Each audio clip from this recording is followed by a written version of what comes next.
Hey y'all, how's it going? The day today, what is the day today? The day today is it's Friday.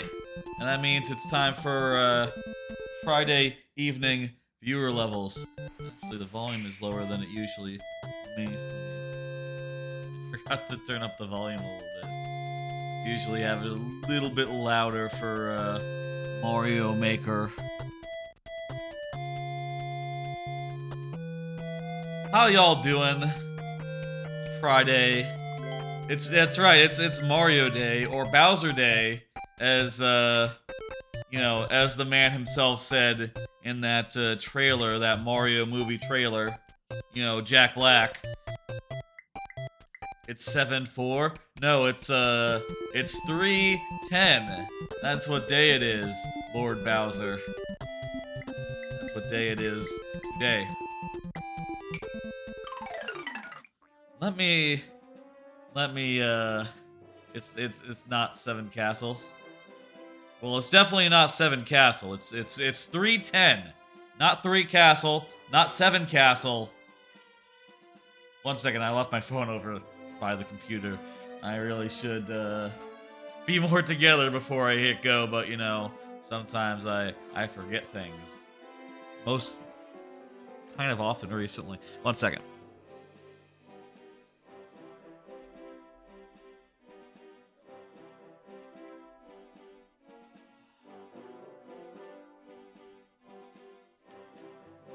Oh, I see what you mean. This is 7-4 my super world. That's right. I wanted to start with this. For those who didn't see the last two streams. The last two streams, which were the last two Mario Maker streams, which were not Friday night viewer level streams, but were instead making streams, instead focused on making. I spent the first one working on this level, and spent another one working on the next level. Why the next level, you ask? Well, I've made a lot of progress in the last week, in the last 2 weeks since the last Friday evening stream, and well, this level's uploaded. It's done. It's very good, and I'm gonna show you it. And then I'm gonna show you the new one. And I will encourage y'all to play it.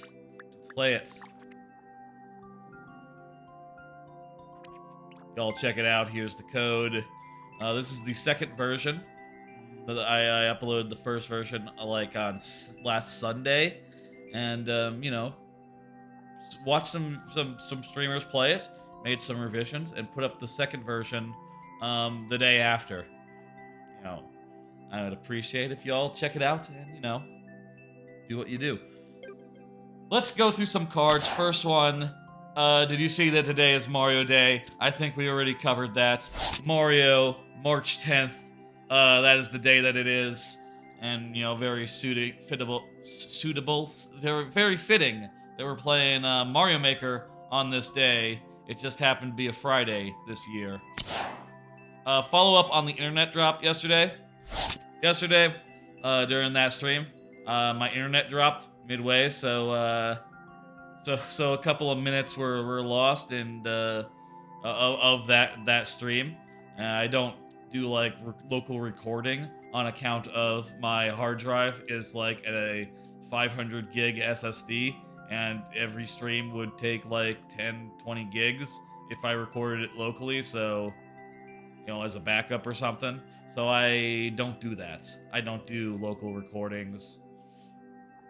But I did go back and like pull up a let's play, pull up like the cutscenes we missed, or the parts of the cutscene we missed, and just dubbed over it, basically, and cut that into the YouTube, which will be going up tomorrow. So if you're wondering, if anyone was watching that and wondered what happened to during that minute where the stream went down, well, you won't find out exactly, but it's close enough. Also, I thought of a thing since yesterday, which is that I should have a thing where I can make this appear. If there's technical issues, I can now hit a button and it'll say technical issues, please hold on. There's not actually technical issues not right now. I'm just showing the shit off. I think it's probably something I've needed for a bit. You know, the ability to just show an alert, to show a thing on stream when there's technical issues. I could also use a thing on screen to say like, "Hey, I'm switching consoles. Hang on a minute." I think before the next stream where I need to do that, I'll set that up, and it'll probably be like going across like that. I've done spoiler warnings before. You know, spoiler warnings like this one, which is still set up. Those ones go along the bottom. I think like technical issues and like console switching, those will go across the whole medium because the screen will be going down. Weird stuff will be happening. I think it's fine to obscure the actual gameplay space during such an alert, during such a situation, because nothing will be going on there of note anyhow. Next, comments on YouTube. Decided to go ahead and enable comments on YouTube. Done it for the most recent videos. And I think I will do that on all videos, assuming that there's not like it turns out not to be assuming it doesn't turn out to be a pain in the ass. I figure that I've known other streamers to mute or turn off comments on their uploads, when they do YouTube, because it's just like another front in the battle of moderation. But let's be real here. I'm not going to get that much volume, I don't think, in terms of comments. It's not going to be like consuming my life to deal with comments on a million videos. There's not going to be that many. I think I can handle it, really. I think I can handle it all by myself. Just, checking now and again. And I'll probably be fine. And also maybe, people are watching the YouTube VODs now. They'll have a way to say if they're enjoying it, or, say any thoughts, which, previously YouTube was like a black box where people watch those VODs and I have no idea what they think. I have no idea what's going on in their heads when they click away. No idea what's going on there. Or like how that's going. Maybe now I'll have a better idea. And if you're watching the VOD on YouTube now in the future, look down, you can comment if you like. And soon for all videos. Oops, I didn't refresh the thing. I meant to refresh the fucking oops. So, there was supposed to be an alert, a update here about a follower goal. I've instituted a follower goal of 500 followers, and you can see it if you scroll down on Twitch. We're looking to get to 500. We're like at 430 something, so like 70 away. And I'll tell you what happens when we meet the goal. We're gonna do a big stream, a big 500 follower stream.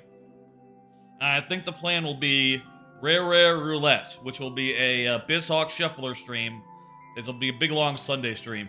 A Bizhawk Shuffler stream where I switch. Basically, I'll use Bizhawk Shuffler, which automatically switches between several games every within an interval, which I set. It'll probably be like 1 to 2 minutes, let's say. I'll switch between Donkey Kong Country 1, Donkey Kong Country 2, Donkey Kong Country 3, Banjo-Kazooie, Banjo-Tooie, Grunchy's Revenge, Banjo-Kazooie, Grunchy's Revenge, and It's Mr. Pants. Those are the 7 I have in mind. Maybe I'll add 1 or 2 more. I think that would be a fun stream. Probably will be a long one. We'll see how that goes. And that'll be one that we do when we get, I'll say when we get, because, I think the sky's the limit here. When we get to 500, which is the next nice round big number.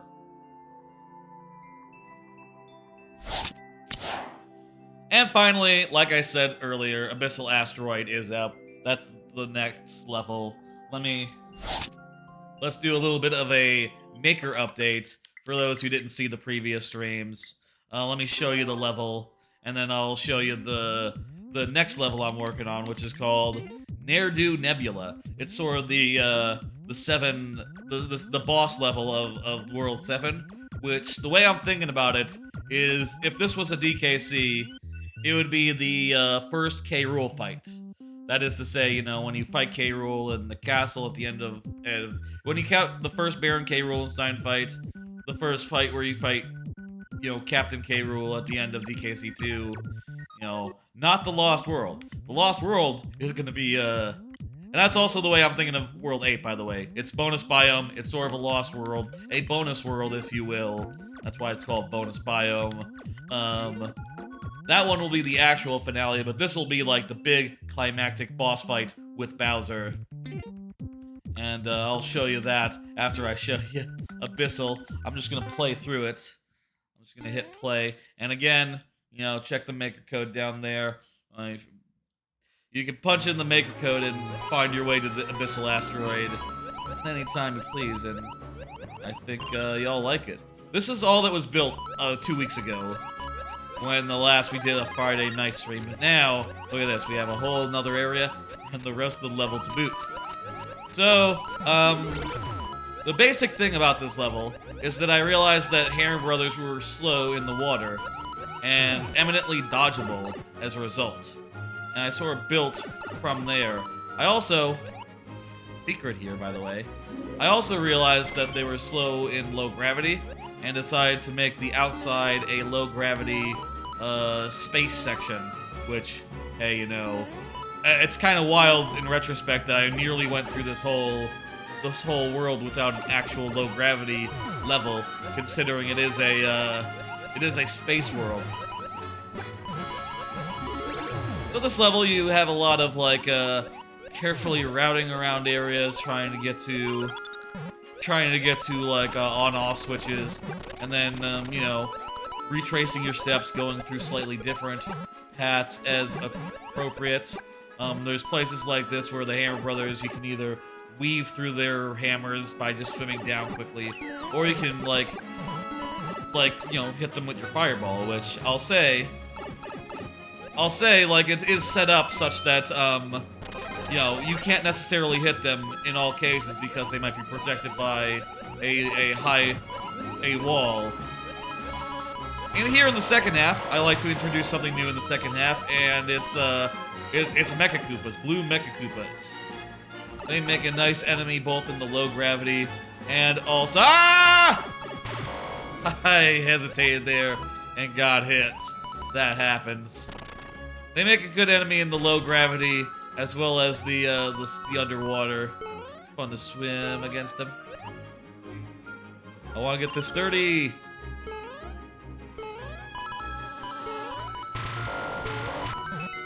Here, there's some slightly low ceilings to make it so that the platform is somewhat crisp. You know, basically you'll bonk your head on the ceiling a few places, and that'll speed up your descent, causing it to feel a little snappier. Here I make these dry bones appear while you're lowering.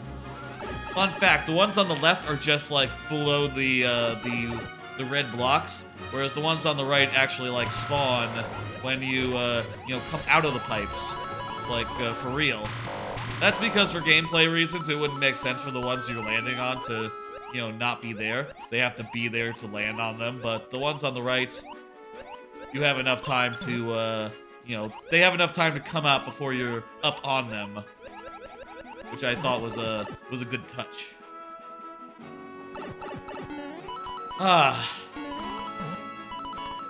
Here again, you can see that there's some pipes and some high walls, and both of those things are just to prevent the fire flower from being just overpowered insofar as just being able to like one-shot these guys. You know, it needs to be a little bit difficult, I think, to deal with them. Not very difficult, but like just a little bit difficult. And here, you have to swim through the spikes to get to the flagpole. Or you can, you know, you can use your fireball to like cut a path, which is also kind of fun. Yeah, so that's Abyssal Asteroid. Turned out really well, I think. Y'all please check it out, and you know, check out the rest of the super world as well, which is now 34 levels in, 6 levels to go. Let me talk about now Nebula just a tad bit. So Nebula, the plan is to have it be a half a traditional level, and then you'll go into a boss fight with Bowser, and you'll have these Koopalings, right? And these Koopalings will be embedded in the floor, such that when you jump on them, they'll die instantly. Now, I'll say I don't necessarily have the full scope of what the level will be yet. Why did I move that guy? Hell? There was the guy here earlier. I guess I moved him over here. See if I liked him over here. Basically, this level is in very early brainstorming, just trying things out, seeing what works. But yeah, there's a site that lets you spit out the inputs level codes and spits out the layouts. Yeah, I've heard that. Yeah, you might rebuild some of these verbatim. Wow, that seems hard. I'll tell you, like, that is a tedious thing. Probably will take you quite a bit to do so, but, you know, hey, that's what you gotta do, I guess.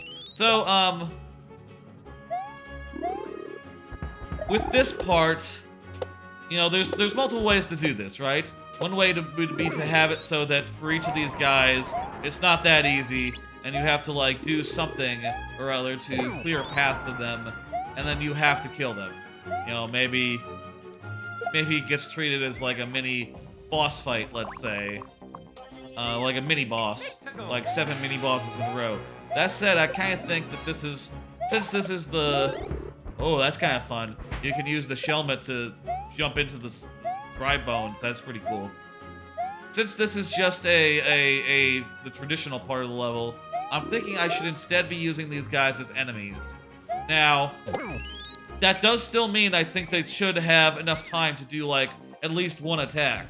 They should have time at least to do one attack, you know? Because if you could just run up on just, you know, kill them without thinking about it, it's kind of dull, right? Let's say this guy was here. If you could just, like... If you're just running like this, let's say... That guy didn't even get time to do an attack. That guy didn't even get time to do an attack. That's kind of anticlimactic a bit, isn't it?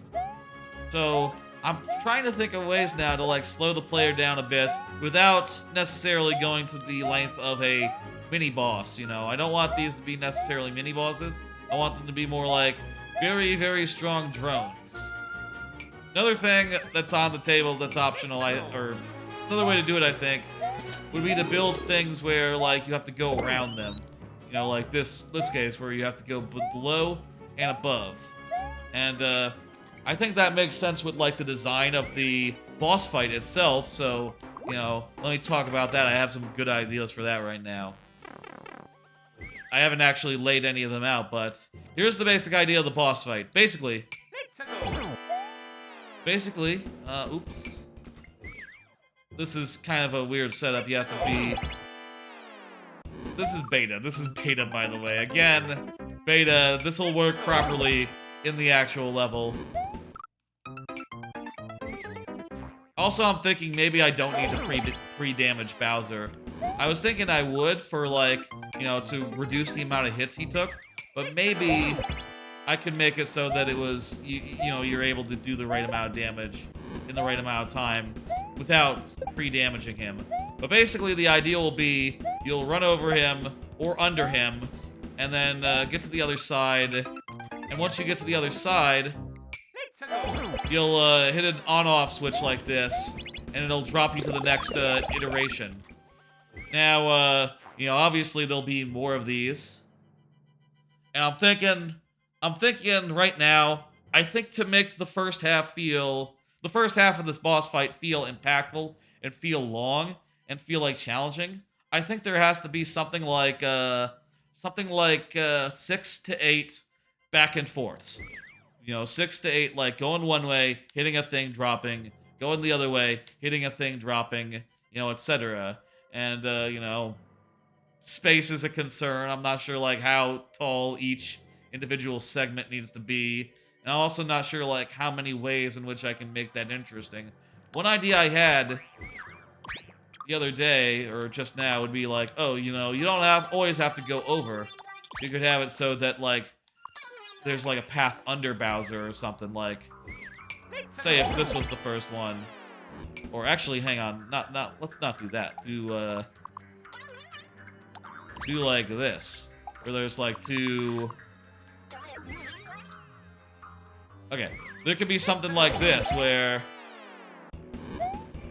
like you could either go under if you were to jump up, or you could go over like this if he. Like you could go under like this, or like, you know, whatever makes sense, right? I think that could be fun. Already, it kind of works, so that's pretty cool. I mean, this is a good one for the first one, right? This is a good one for the first one. And maybe you could even do things like add in a grinder or something to make it so that you can't go through one. Or if you do, you have to jump over a little guy here. You know, maybe, you know, Bowser... Go ahead, drop Bowser. Jump like this. Oh, that's actually too hard. Look at that. Unless you do, like, a spin jump, then it kind of works.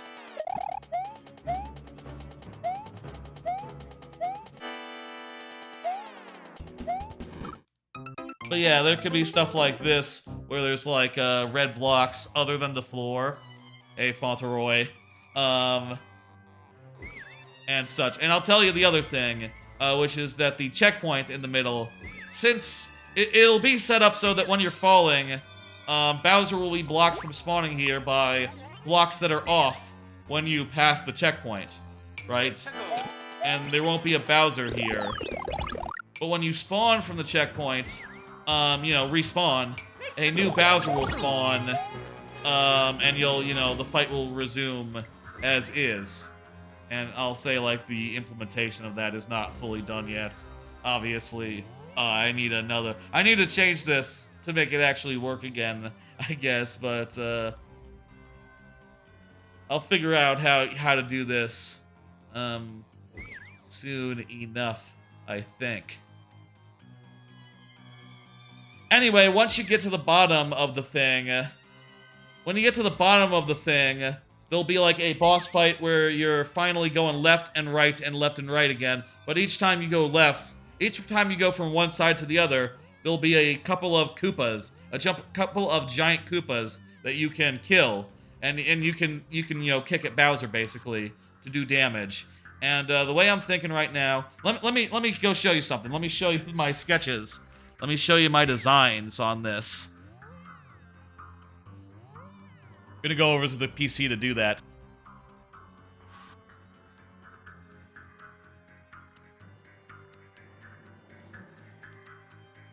I forgot to I forgot to open the camera before starting the stream. I'm kind of forgetful. Here's the sketches I have for this next level. Here's the sketches. Here's a few things. Here's the thing I just tried out with the multiple red blocks above. Something like that I think would be cool.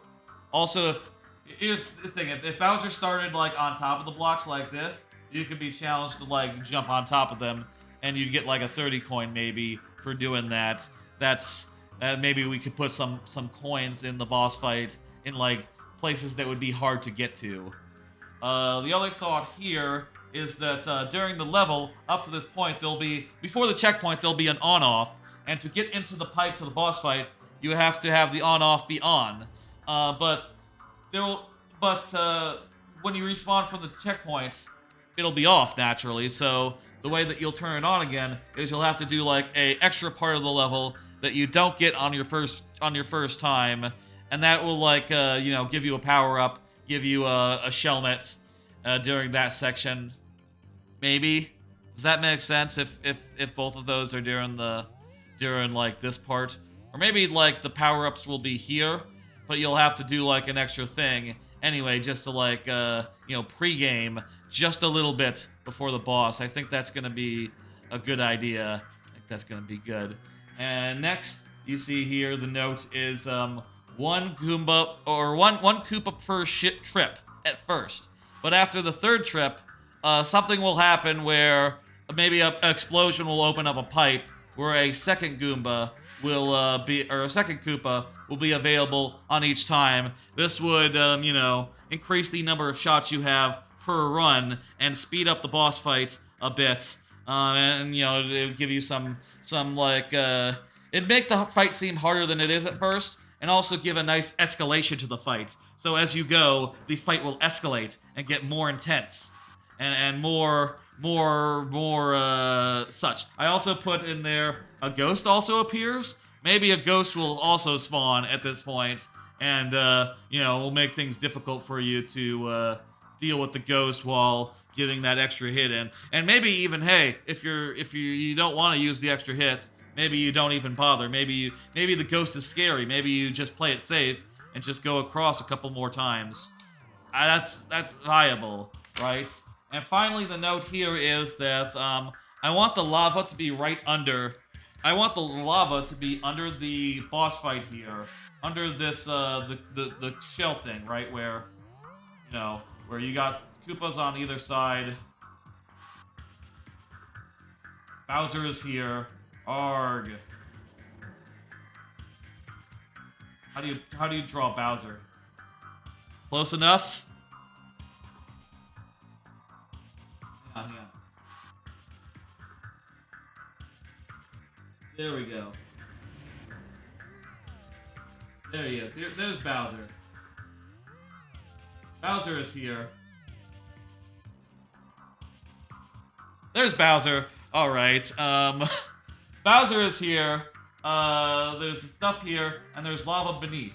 But it will be a rising lava, so that when you go through the door, you'll actually be below where the lava level was during the fight, and you'll have to run to the exit before the lava like overtakes you, which will be easy. I think you'll have like 10-15 seconds to do so. It will be no sweat, but I think that's going to be a neat touch to hide the exit below the arena, and literally below the lava. Like, who's going to see that coming? Who's going to think that the exit is here, hiding under the lava? And I'll do something like, I think after the checkpoint here. So you'll have the checkpoint. I think you'll have like one more left to right pass. Except this time, Bowser will be like,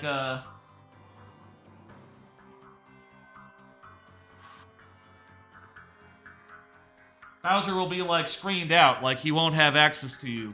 You'll just be able to like run through, get a power-up, get a shelmet, and then one last on-off before you go down. And hopefully in that time, the lava rises high enough to maintain the illusion. Hopefully in that time, the lava is like, gets most of the way to covering the stuff. Or at least enough where you don't think about it, right? That's my hope anyway. There could also be like a slow-moving platform or something that leads into the boss fights. Maybe you'll have to like fall slowly before it maybe like a POW hits the on-off and turns it off. Maybe you'll have to fall slowly before you're dropped into the arena and everything goes to hell. All right, that's what's going on with the level. I think it's coming along. The ideas are starting to come together. I think my priority on the next level, near New Nebula, is going to be to focus on the boss fight first, and then work the pre-boss fight level second.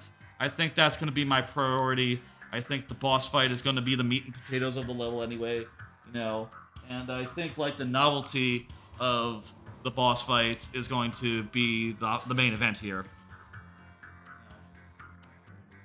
Sorry, I dropped my pen. Here we go. Also, you know, being a two-phase boss fight with a checkpoint in the middle, that's very unusual. Boss fights don't usually do that in this game. My inspiration is Baron K. Rulenstein. This boss is very much patterned after how Baron K. Rulenstein works in Donkey Kong Country 3. That fight is all about running past Baron K. Rulenstein, doing a thing on one side, running past the other way, doing a thing on the other side. You know, rinse, repeat through various different patterns. Various different iterations. I think that sounds like a very good idea, and I'm looking forward to it coming together. And I think right now, like, nearly all the ideas I need for the boss fight part of it are together. So I might start working on that in earnest soon. Though I really need to figure out what's going on with the subworld. With the overworld, the ship part. You know, the outside, the Nebula, as it's called. You know, it's Ne'er-Do Nebula, which, by the way, I'm really happy about the name. I picked that out a while ago. Sort of inspired by Gangplank Galleon. You know, Ne'er-Do Nebula. Sort of a similar cadence. And also, just a good, funny, and flavorful word to go with Nebula, I think. Ne'er-Do. How many levels have you seen that start with Ne'er-Do? It's quite unusual, and I think it's going to be very distinctive. Alright, I'm gonna go to the couch, and then we're gonna do, y'all's levels. Sound like a plan? Good.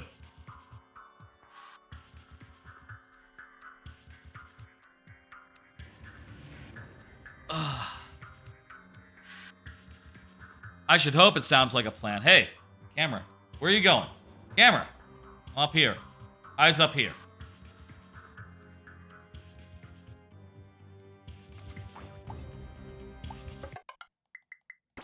Hey, it's viewer level time, folks. Let's go ahead and get into that. Gonna go ahead and hit next and see the first level of the night by Highway. Highway has the first one here tonight. Go ahead and get that QUI up. Let me tell y'all how it works if y'all don't know. For those of you who are new or whatnot. If you're here when your level comes up, I will give it the full time of day, which is to say 15 minutes plus 5 last tries if that's not enough. If you're not here, I'll still play the level, but I'll do so in very nearly but not quite sudden death, in which I only have 2 tries refreshing at checkpoints. 2 tries refreshing at checkpoints. That's how we do things, a little bit of a nice compromise between valuing the people who are present and ready to go, and, you know, watching along, and also, you know, playing more levels, which I think is fun. I think it's fun to play more levels wherever possible. Ooh, I just realized, I think I left the heat on. It was very cold here earlier, but I don't want to, like, end up sweating myself out. One second, I'm going to go back to the thermostat and fuck with it. You know, turn it to cold.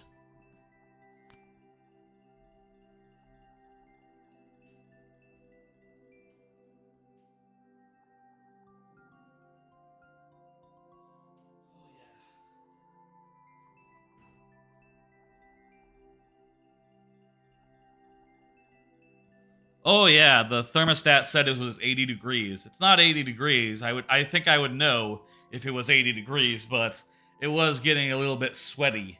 It was getting a little bit like, ooh, yeah, I don't know, you know? Highway is up first. Highway was here a minute ago while I was showing off that that level. If you want to play Lords first, he was here first. That's fair, but you got in the queue first. You know how it works. I gotta request. I gotta respect the order of the queue. If you want to defer, that's fine, man. I can do that. I think though, you know, the queue order is the order of the queue. Let's do it. Let's do it. Let's not think that much about it. Don't worry, man. Bowser's cool. Either way, I think he respects that you got it in first. And if it was the other way around, you know, I feel like, you know, it'd be it'd be, if it was the other way around, no goal this level. Okay, so just finish it. If it was the other way around, I think you would be happy to, with him going first, right? Just how it is. Not everything is, I was about to say not everything is fair, but, everything is fair. It's just fair by the way we do things. Bowser thinks it's funny. Good. Okay. This is a precise level.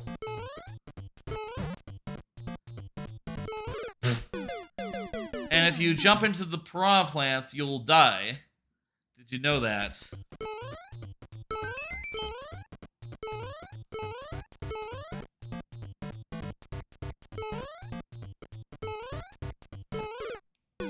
Hey, how about a card? I think we're gonna be here for a bit. Looking back on revisiting very long media. Been thinking about this a bit, I'm going through Persona 5 Royale right now. I'm going through rereading the Dresden Files, which is a 17-book long series. Persona, of course, is a 100-hour game. It's very easy for me to get heads down while playing them. It's very easy for me to binge very long things. I'm not sure, I find myself when I'm watching short things, I don't do that shit, right? I'm not the one to... When I'm watching, like, a show that is 12 episodes long, I watch it one episode at a time, right? But when I'm watching a show that is 50 episodes long, or 60, it's like, yeah, fucking, like, let's go. Let's go, episode. I think a big reason why is pretty simple, right? Which is that it's long, and to get through it, I have to, you have to watch a lot, you have to spend a lot of time, and also in the back of my head, when I'm playing such games, when I'm listening to such book series, watching such animes, last year I rewatched Haikyuu, and I very much binged it. Same way I would binge, like, Dresden Files, same way that the, Persona streams tend to go pretty fucking long. Part of me, in the back of my head, is saying, like, in 50 hours, there's something amazing. There's an amazing bit 50 hours from now. And that could be either a month away, that could be either 2 months away, if I watch an hour a night, let's say. Or it can be 2 days away, if I just don't sleep. And it's very easy for me to go like, well, I'm going to sleep, so it's not going to be 2 days, but what if it was 3? What if it was 3? What if it was 4? Maybe if I sleep and also go get groceries. Okay. I gotta get groceries, I gotta eat, so it can't be 3 days. What about 4? Is 4 days possible? Can I be seeing this amazing climax in 4 days? And, maybe I should be taking my time. Maybe I should be, like, not prioritizing, these, Persona 5 to the extent of, like, yeah, most of what I'm playing on stream is Persona 5 right now, because I want to get through it. I want to get to the new stuff. This is the hard part.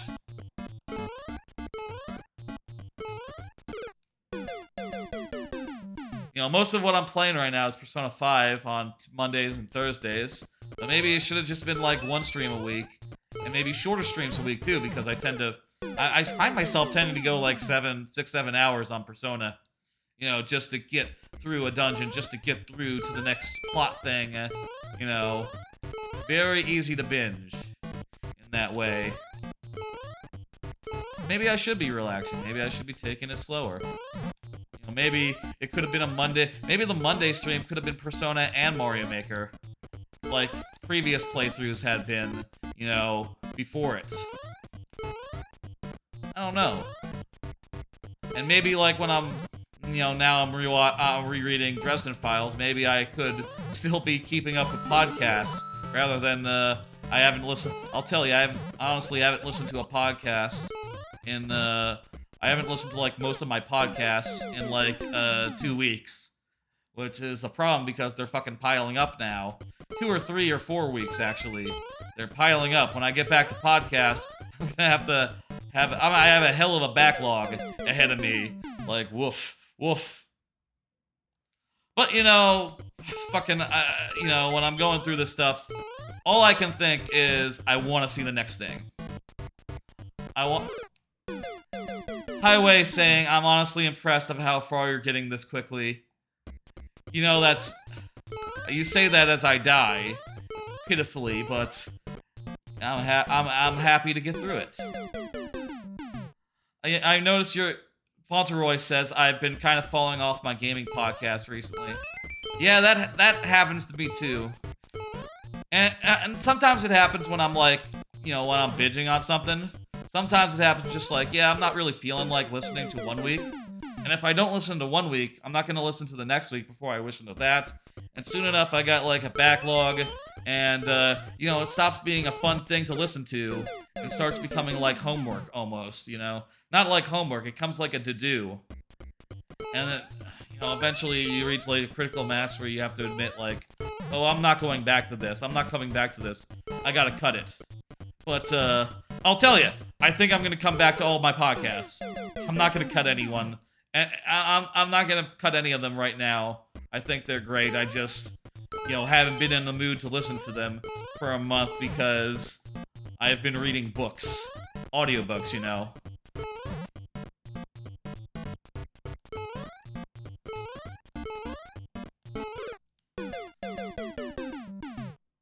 I just said it that the Note Block Clark. Yeah, that was pretty far. Next one, next card. Been rereading Dresden Files, like I said. It's a very long series. Oh, did I say book 17? I meant book... I miswrote that. It's book 12, Changes. Changes is the 12th book. It just feels like the 17th one because it's a very pivotal book. Dresden Files is like a mix of like noir, private eye type stuff, where like a private eye is trying to figure out a crime that is very twisted and, you know, there's a lot of clues and shit. It's like a mystery novel in that way, but also the main character is a wizard and he casts spells, and eventually at the end he has to usually fight whoever the villain is, you know, and throw down in a very cool set-piece battle. And, yeah, so, you know, I've now gotten through, like, most of the series, or gotten to book 12, which is, like, the big pivotal moment. Changes. You know, most of the other books... Changes is very much like a surprisingly different book, right? All the previous books are two-word titles, like Full Moon, Brave Peril, Death Masks, White Knight, Turncoat, etc. Proven guilty. And Changes is just one word, and it's very interesting. It's like, oh, that's a weird change of pace. You know, this one is one word. And then you can sort of see why, because this one is kind of like the big midpoint for the series, where everything, well, changes. I'm just gonna get into slight spoilers for it. This one. Up to Changes. So I'm like midway into Changes, and most of the stuff that's happened, it has happened now. I'm about to go into like some of the last set piece battles. Spoilers, by the way, again. So, you know, the Dresden Files as a series is always like playing around with like stuff that's never gonna change, right? Like, oh, you know, Harry Dresden, he's a creature of habit. He's lived in the same apartment for 20 years. He's had the same car for 20 years. It's like a weird mismatched thing because it always keeps breaking down. He has the same stuff, same equipment, all this, all that, and, you know, he'll always battle the forces of evil without giving in to temptation. And, well, in Changes, everything changes. Like, already where I'm at, which is like most of the way through, you know, one of the first things that happens is that he loses his office explodes, and that's just gone. The second thing that happens is like, oh, his car gets totaled. It's done. It's not coming back ever. There's no more Blue Beetle anymore. That's just fucking gone. His apartment burns down. That's gone. That's never coming back. And throughout the series, you know, wait, Edor? Throughout the series, there's been a plot thread of, where, like, he has always been going up against big bads, right? And at some point, he took on a task for Mab, the queen of, the Winter Fae, you know, Queen Mab. And, she was so impressed, she basically said, like, hey, how about you become my, the Winter Knight? Which basically is, like, her... What the fuck? There's no key here. The Winter Knight is sort of, like, basically, Queen Mab's hitman. The fairies, they cannot intervene with the mortal, you know, with mortal kind. But they can empower a mortal to be their hitman and, you know, kill people on their behalf if they so wish it. And, that's what they end up doing. Throughout the books, Harry is just like, no way, I'm never going to accept this. I'm never going to play ball with Queen Mab. That just killed me. And, in this one, his daughter is kidnapped. He's under the gun. You know, she's about to get sacrificed, and he breaks his back, you know, getting out of his burned apartment. He's just like, fuck it. I'm gonna... Okay, Queen Mab, make me the Winter Knight. You know, give me power and enough to save my daughter and go to Chichen Itza to do the finale.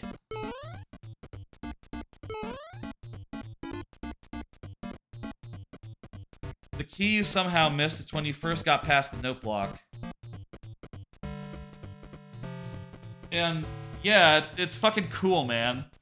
This it's a big power bump for him as well.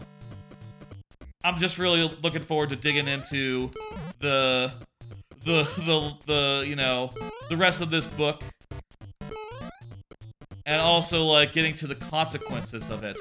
You know, because, like I said, a lot changes, and the subsequent books deal with these consequences in big ways, right? Like, the format of the books, the structure of the books, changes a lot after changes because of all the pivotal stuff that happens. And it's quite thrilling. Quite thrilling. It's probably one of the best books. If not the next book, if not the book after that, which, you know, deal with the very cool things. Can you send levels with ads? Yes, you can, Jason. Jason. Absolutely. Absolutely. Anyone can add a level. Anyone can add a level. That's, always been true. Always will be true. As far as I know. I don't know there would be any reason to block someone from adding a level. I guess if you're like a spam bot, you can't add a level because I'm gonna ban you.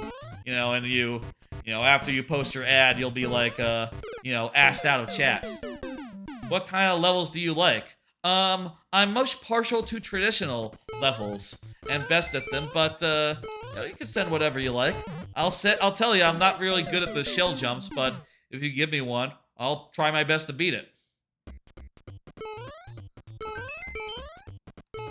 You know, within the time I spend per level. Anyway.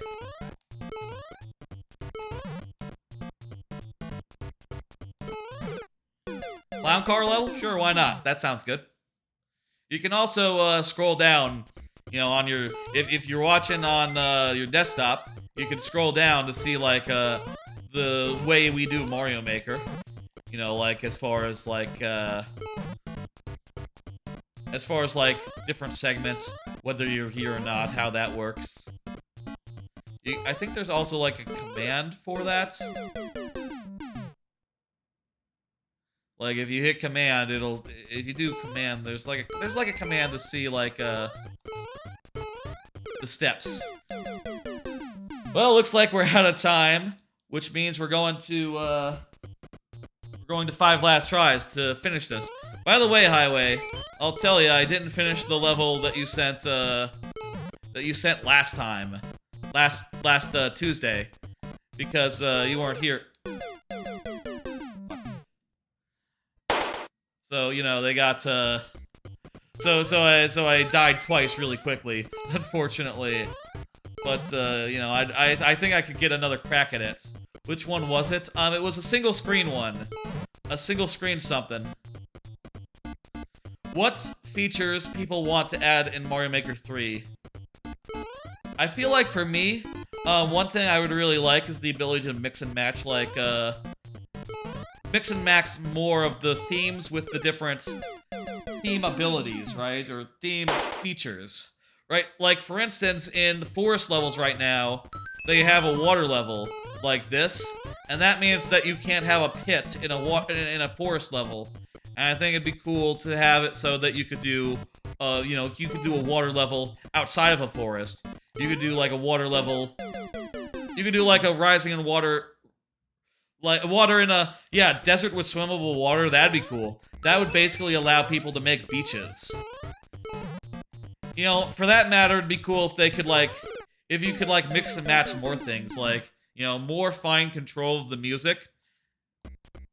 You know, right now you can slap like a music modifier onto Mario, but what if you could just choose the track and choose any track for the subworld and the overworld, right? And what if you could what if you could mix and match backgrounds?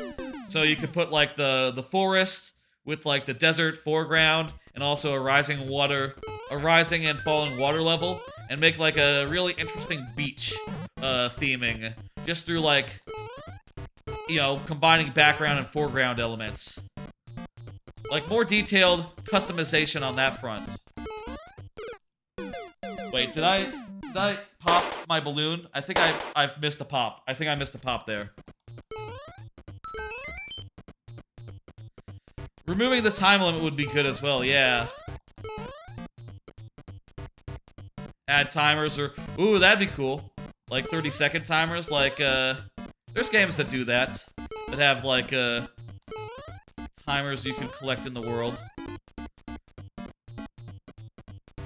Ice Flower and Penguin Suit. Japanese levels.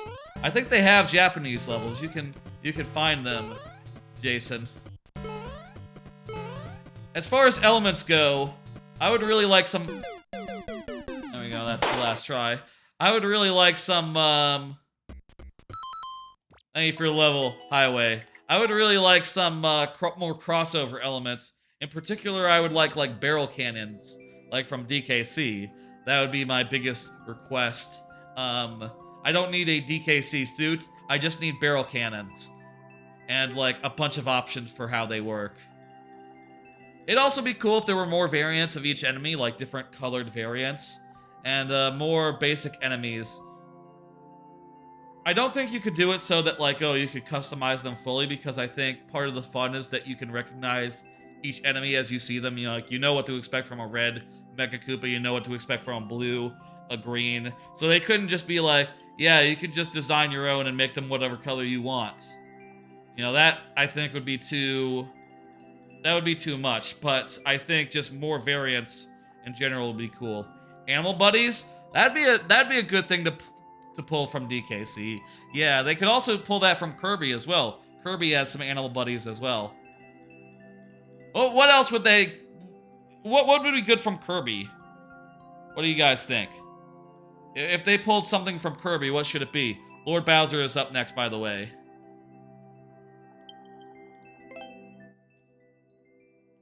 Ooh, that itches. Yikes. Going to the dermatologist next week. I'm a little worried. I'm not going to go into huge detail with it, but I looked at the back of my head with the you know, hair short enough where I could see through it, and I went, "Holy God, that is those patches of a thing are way too fucking big. What the fuck?" Also, I have a lot of moles. Gonna get a couple of them removed. I was told that my grandma just got a very flappy mole removed from her face and found out it was cancerous. Very cancerous. I have a flappy mole myself, and I should probably get it removed if it might be cancerous. That's a little bit worrisome. But also, I've had that mole for years, so... And, you know, years and years and years, so it's probably not going to be a big problem. You can send more than one level. You can send one level at a time, but after I do the level, you can send another level, Jason. Don't you worry about it. We will play every level submitted. Every level that is in the queue. That's freaky. Cancerous is bad. Yeah, well, I was told last time I brought it up to a doctor. Doctor said, like, well, so long as it's symmetrical, it's probably fine. You know, if it's symmetrical, even if it's weird, it's probably not that bad, but I probably should just have them just go ahead and start removing them. You know, just pick 10, pick 5, just the ones you think are the most weird, and get rid of them, go test them, make sure they're good, and, you know, we'll worry less, you know. Given the family part, you know, that I'm apparently prone to skin cancer, I probably should be more bullish about it, you know. Rising poison tides. Yeah, I know, cancerous. Yeah, I got a lot of moles on me, so I need to... Doctor's choice. That's right. I'm gonna tell the doctor, hey, go ahead and remove some moles. Surprise me. Surprise me. Which moles? Your choice. Surprise me. I said that to the bank the other day. I was at the bank, getting some sort of funny sort of bond, some sort of like bond cashed or something. You know, like some sort of like thing where a family member had, it's not important, but they had bought a thing before I was born that appreciated until it was, apparently there was like a really popular way to do like baby gifts in the past. Anyway, the teller asked, do you want this in checkings or savings? And I said, surprise me. I said that to him. He laughed, he thought it was very funny.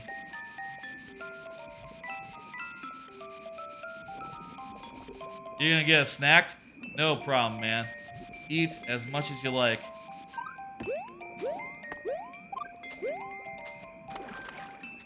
Nice rising and falling tide stuff. Ooh, didn't expect that to go up.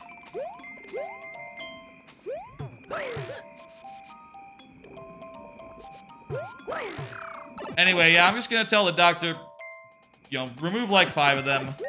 Your choice, surprise me. And just get them tested. Probably would be a good idea. And even if it's not, man, as far as I know, I mean, I don't fucking know. I don't think there's any risks to removing a mole. You just have like a spot where a mole was not, you know? Like, it's not gonna be a bad thing if you remove one and it's fine. You might as well just do it, right? I'm assuming I'm insured as well, right? Like, if I tell the doctor to remove, just go ahead and remove some moles. Insurance pays for that, right? I mean, they could be cancerous, who knows? I don't know how that works. I suppose that's maybe the reason why you wouldn't just do that, but, I'm gonna be pragmatic in this case. Thank you. Thank you, Lord Bowser.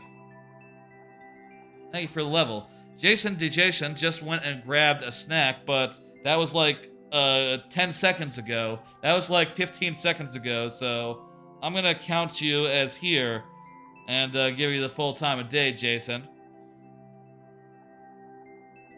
I tend to look. If someone's been talking, like, within the last couple of minutes, I like to think that as, you know, that counts for attendance or whatnot. Like I said, if you're here, 15 minutes plus 5 last tries. If you're not here, sudden death, where I only get 2 tries, refreshing at checkpoints. And that'll change later when we get to the lightning round. What is the lightning round? You'll find out later. It's fun. That's what it is. Hey, how about another card? Been playing Marvel Snap, just got Nimrod and Thanos. Nimrod is the seasonal card. It's a 5 cost, 5 power card. You destroy it. It when it gets destroyed, it copies itself to the other lanes. Pretty cool in destroy decks. I've been playing a couple of those, and they're just good, dumb fun. I don't think they're like the best decks, but I really need to like get in there, and I have these decks right now. Let me show you. Where did I put those? Oh, right. I put them right here. Here's the destroy the Nimrod decks I made.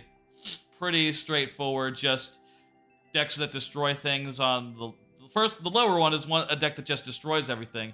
Oh, that's a B, not an H. It's just a deck that destroys everything. Cerebro Nimrod is a deck that tries to spread 5 power guys to every lane, and Nimrod's pretty good at that, at spreading 5 power guys to every lane, or a bunch of lanes. Combos well with Cerebro and Mystique. Not sure, like, I don't think my Cerebro Nimrod is very good. I need to, like, rework that a bit, if that's going to be viable, but it is fun. Destroy Everything can be really good, but I think it needs more work to, like, really come together as just a solid-ass deck. As for Thanos, this is the first deck I made for Thanos. Hey, Jason, your level's up, so I'm gonna play it. This is the first deck I made for Thanos, which you can see just has Thanos in it. It's called Fuck You, I Got Thanos. I just put the one card in there, basically Thanos. He adds like the 7 Infinity Stones to your deck, so that's very nearly a full deck on its own, honestly. Kind of difficult to figure out like what kind of deck I need to build, but I actually made, since I captured that image, I made like an actual Thanos deck, which is to say like a one where, yeah, so once your level is completed, you can resubmit. A Thanos deck where it's a zoo deck, so I want to play a lot of cards, a lot of 1-drops, and then play like Khazar and what's his face, the 5-drop Blue Marvel. I want to play those 2 cards and buff up all my 1-drops. The only thing I worry about that is that I don't know it's really that viable. You know, it's not really. The old Khazar strategy isn't that good anymore compared to a lot of other strategies you can put together. You know, all it does basically is it puts a lot of stats on each lane that's very vulnerable to being killmongered, to being like removed in one card on turn 6 and fucking up your entire game. Also, it might not just be powerful enough to win compared to other strategies, but I don't know. I want to have a Khazar. Don't die. I want to have a Khazar deck, and I think Thanos is just like the best version of that right now, because his 1-drops are like the best 1-drops you can possibly get. I kind of like this. This is neat. You can destroy these guys by breaking through the wall, if you so please. Oops, hit the fireball. Oh shit, I forgot to run the timer.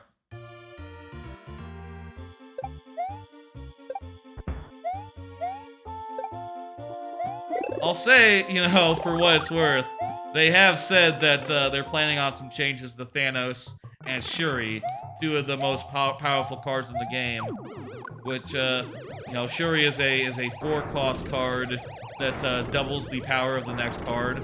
So you can do some really fucked up things with that, it turns out. I was very lucky. I got Shuri while she was really rare, and I've been using her in like an Arnim Zola deck called the Hola for Zola. And I'm kind of sad now that she's going to be nerfed, because I really like her and I really like that deck.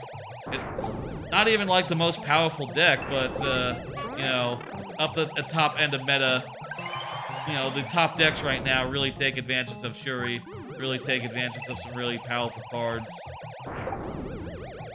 And as a result, you know, they're looking to do some tweaks based on that, and I guess I can't blame them, but honestly, I think they could be a little more chill about balanced stuff. You know, there's some cards recently where they just nerfed to obsolescence practically. You know, like, once they change leader, he's fucking gone. I hope that doesn't happen to Shuri, because Shuri is a fantastic card. Really fun in any deck that wants to get a very big card and just win with that. And, like, Taskmaster it or something. If Shuri were to be removed, a bunch of other cards would be suddenly not very useful at all. They would go from being good to go from being very good to being like mediocre, which I think would kind of be a bummer, honestly. I hope the other part of the combo that's like the most prevalent combo. Thank you for the submission, Lord Bowser. The other part of the combo is there's a 5-cost, 15-power card called Red Skull that gives a 2 power to each enemy card on the other side. But when you double it, it becomes a 30 power card for 5 that is pretty much unstoppable unless you have Shang-Chi to kill it, which Shang-Chi is a card that kills any cards in the location it's played in that are over 7 power.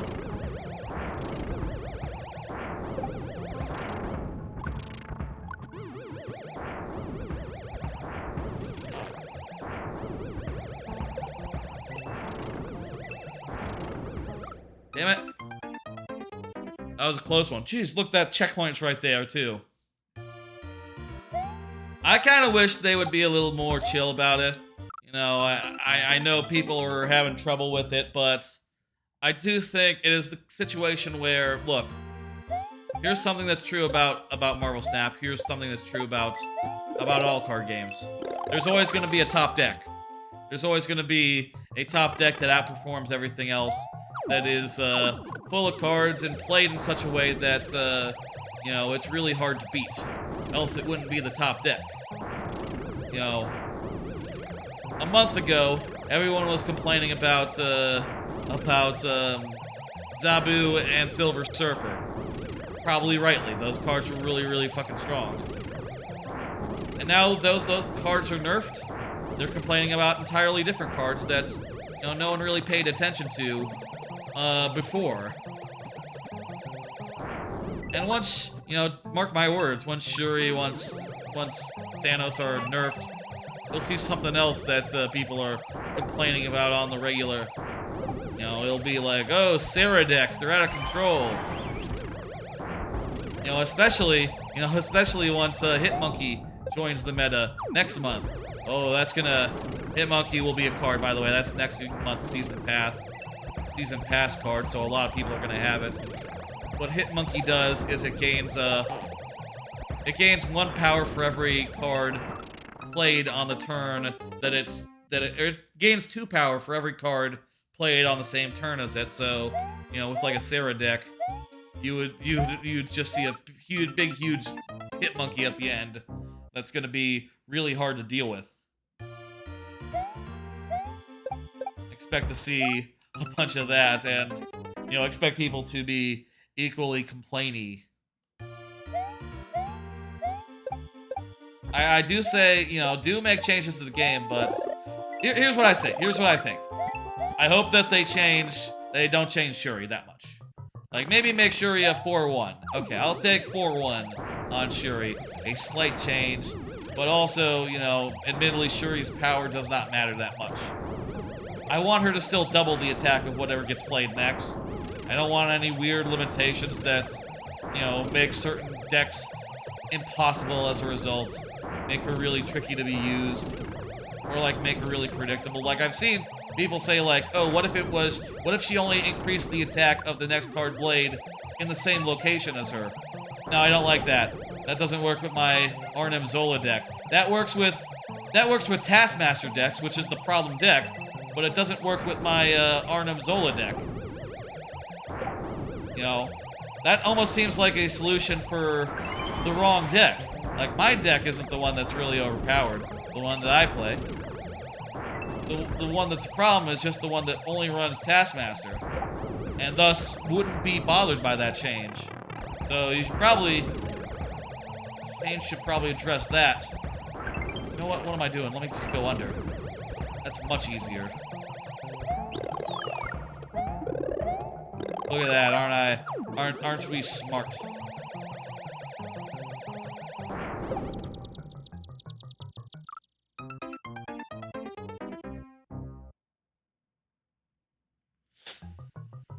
Okay. God damn it. There's always going to be a top deck. There's always going to be overpowered cards. You know, I'm sure people will be happy after these balance changes, but, you know, they'll be upset soon enough about something else. Such is the way of things, you know? Such is the way of things. I kind of wish cards were allowed to just be strong sometimes, you know? I think it's okay if a card is strong.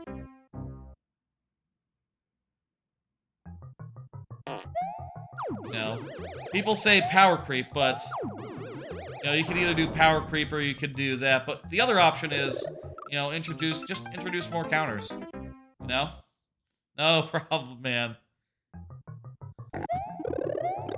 There we go. We got it. It's not that hard. The other option would be just, you know, more counters, you know, like, if there's some card that could counteract Taskmaster. You know what would be cool? Here's what would be a cool card. Maybe too powerful, actually.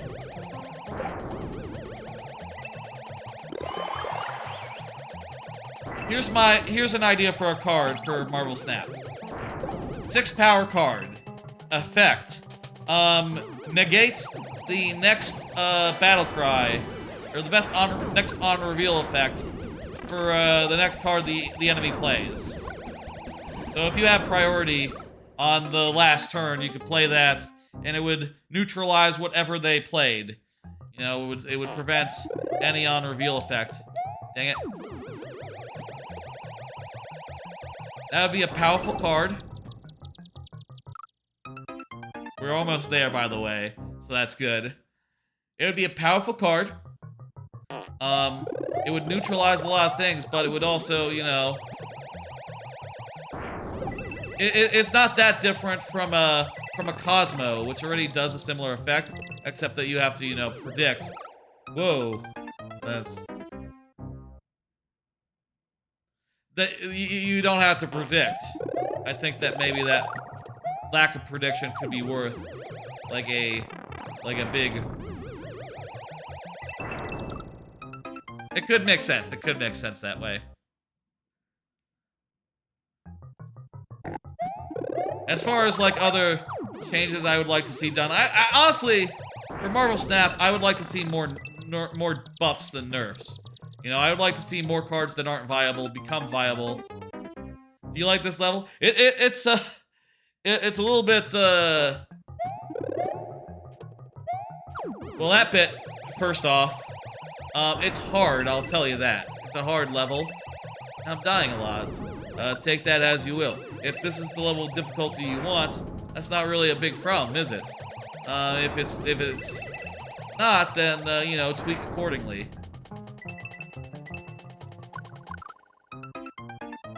I think it is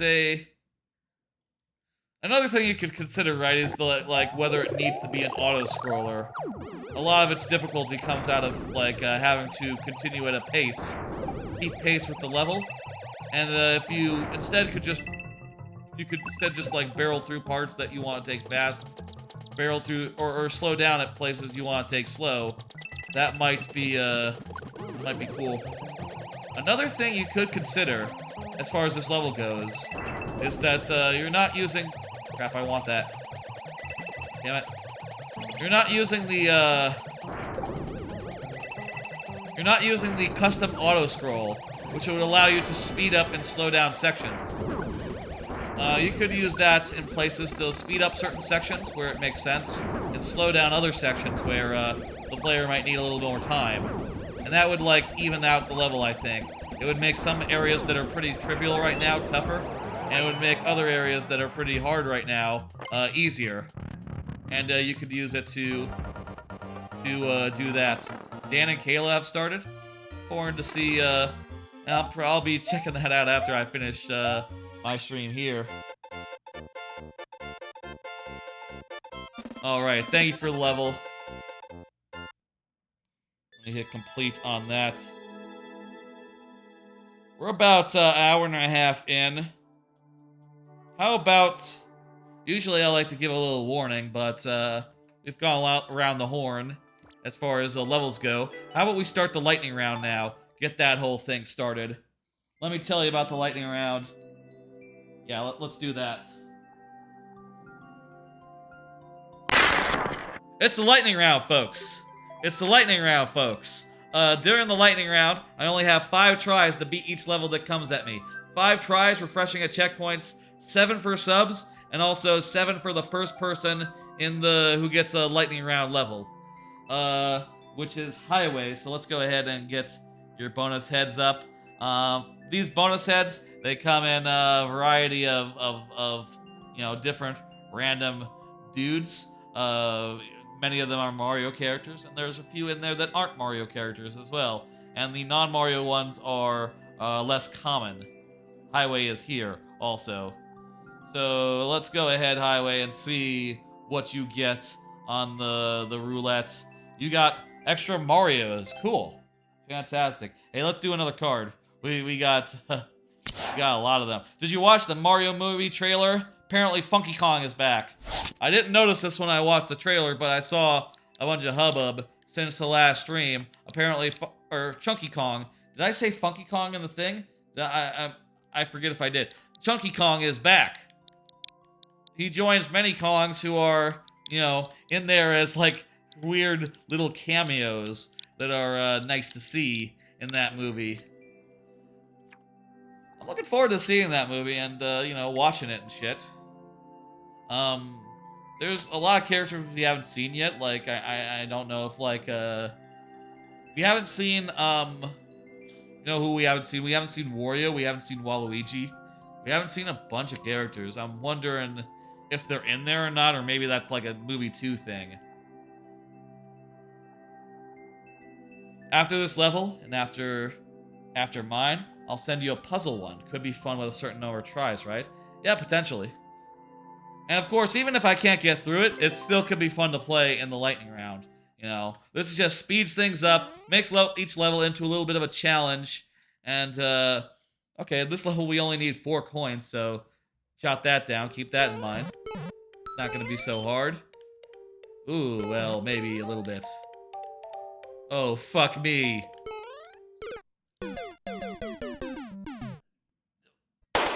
You don't think there's a fire flower in like later, do you? You don't think there could be like a fire flower? Maybe there's a fire. Even if there is a fire flower, we gotta get over that first fucking jump first.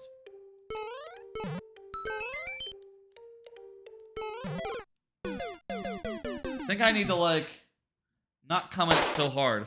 Maybe like a softer jump, not one that bonks off the ceiling. Oh, that worked.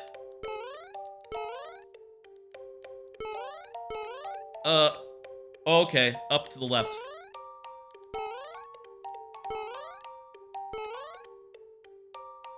You are small Mario the whole time. Great, okay. This isn't the one you meant to submit. Cool. Play as Toad? Oh, you need more than that. You need more than that, Jason. Jason. I will read your message. I have read your message about Toad. I will take that under advisement. If someone else wants to pony up the channel points, go ahead and do that. I gotta be like fair with those things, you know. A channel point is a channel point. You know, you have to pay the full price. You gotta pay the toad toll if you want to get.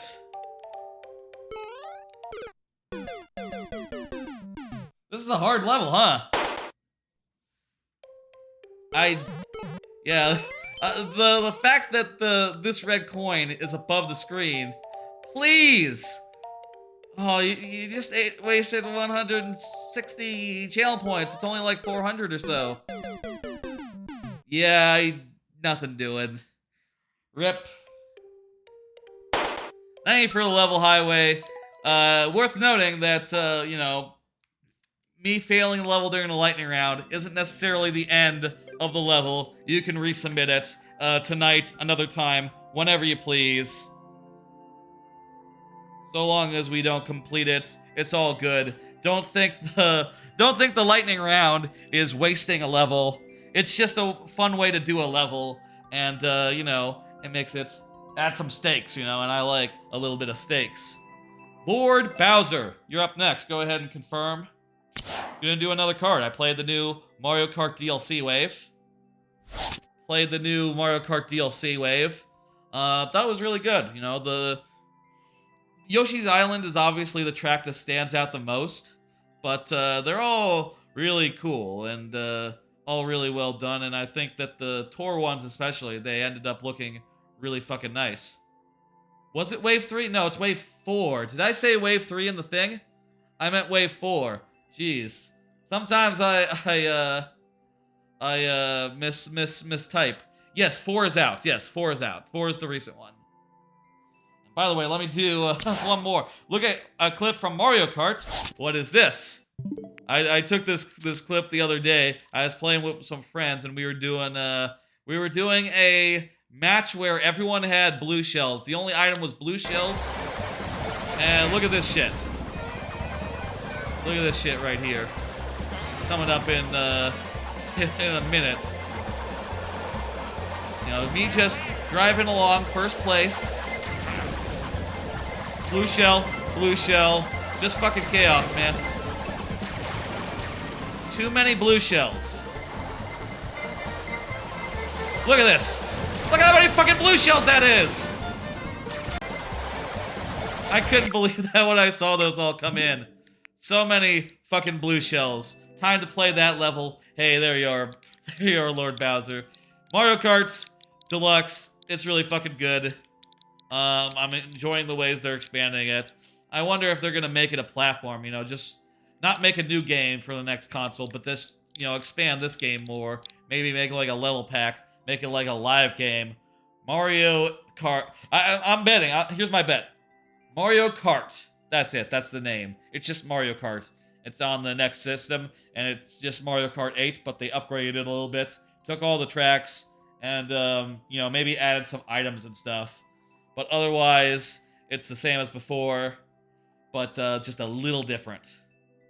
You know, and maybe not like it'll probably drive the same, except it'll have like a couple new items and also like a couple new tracks, and it'll be a live game in some way.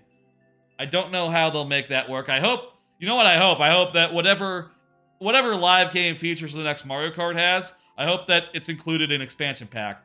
So long as you're sub to expansion pack, you should just be able to get like everything that's in the new Mario. You know, I think that would be new Mario Kart. I think that would be the ideal way to do it. Honestly, like make it free, but like make a bunch of the tracks like, you know, the full package included with Mario Kart, or included with the expansion pack. That'd probably be the way to do it. I like your pixel art here, Lord Bowser. I think that looks nice.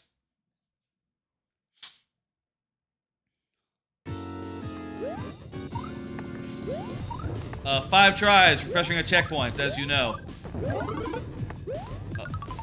Oh, I see.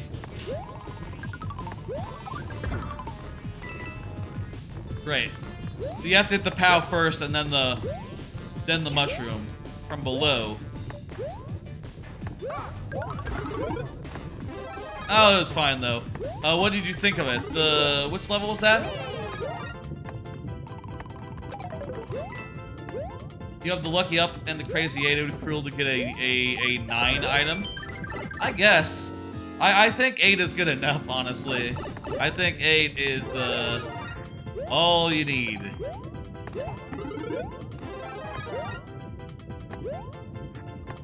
More wacky items. Oh fuck. This is cool. I like it. I like how you have to get stars and you know, keep moving in order to not take damage. That's really cool in that little segment there. It's not the longest segment, but it's fun. Mario Kart 13. Yeah, I don't think they'll ever do a Mario Kart 13. That's unlucky. There's also reason to believe they wouldn't do a Mario Kart 9. I believe that 9 is unlucky in like certain parts of Asia. That's why Windows skipped from Windows 8 to Windows 10, supposedly. Also, I think part of that was I've heard the theory that some programs used to check to see like, oh, does it start with Windows 9? You know, like then it's either Windows 95 or Windows 98, and then you know they would run accordingly. And if the new Windows was Windows 9, then it would pass that check, and as such, the programs would treat it like it was Windows 95, which wouldn't be correct for new Windows. The level you sent in is hard. Well, shit, it's up next, so fuck. Let's see.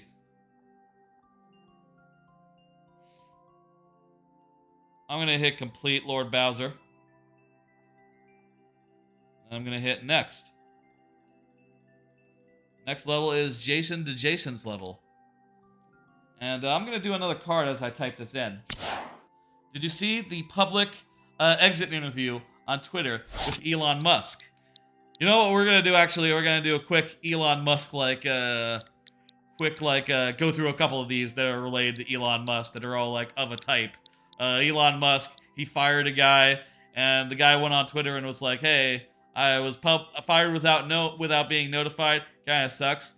And Elon was kind of fucking with him, going like, "What is it that you do here?" And the guy explained over Twitter like all the things he was responsible for, all the things he accomplished, and you know, Elon was kind of incredulous, and then later he said like, "Oh, I took a call with that guy. Turns out he was actually really good. We probably shouldn't have fired him. We're trying to talk him now into coming back." Which, that's very funny to me. If ever that happens to you, if ever someone accidentally fires you, and then realizes like, "Oh, fuck me, we shouldn't have done that," don't. Just go somewhere else. You know, especially if it's done public like that. Like, you could just show anyone the tweet that says like, "Hey, Elon fired me and then realized he really shouldn't have done because I was essential for Twitter's operations. Hire me for your operations team and pay me a good chunk of change." Apparently this guy is independently wealthy though, so, or independent. I think he comes from money, right? He's wealthy by other means. So I don't know he really has that much of a need for it, but by God, it's just a weird thing these days, right? Like, all the stuff happening with Elon Musk. Here's another card. Did you hear that there's a new Tesla Pro following steering wheels that whiff off? Just like do you think... Oh, no! That was a dumb way to lose a life. This is the easy part.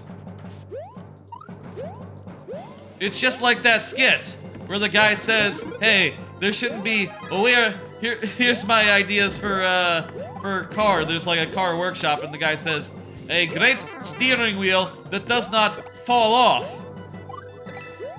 Safety. You know, other people are saying like, "Oh, it should be safe. It should be like, it should be reliable. It should have good fuel efficiency." And he's just saying like, the steering wheel should not fall off. He's just an old guy saying that, and apparently Teslas, their steering wheels fall off. More and more these days, Elon Musk's ass is out in public being shown.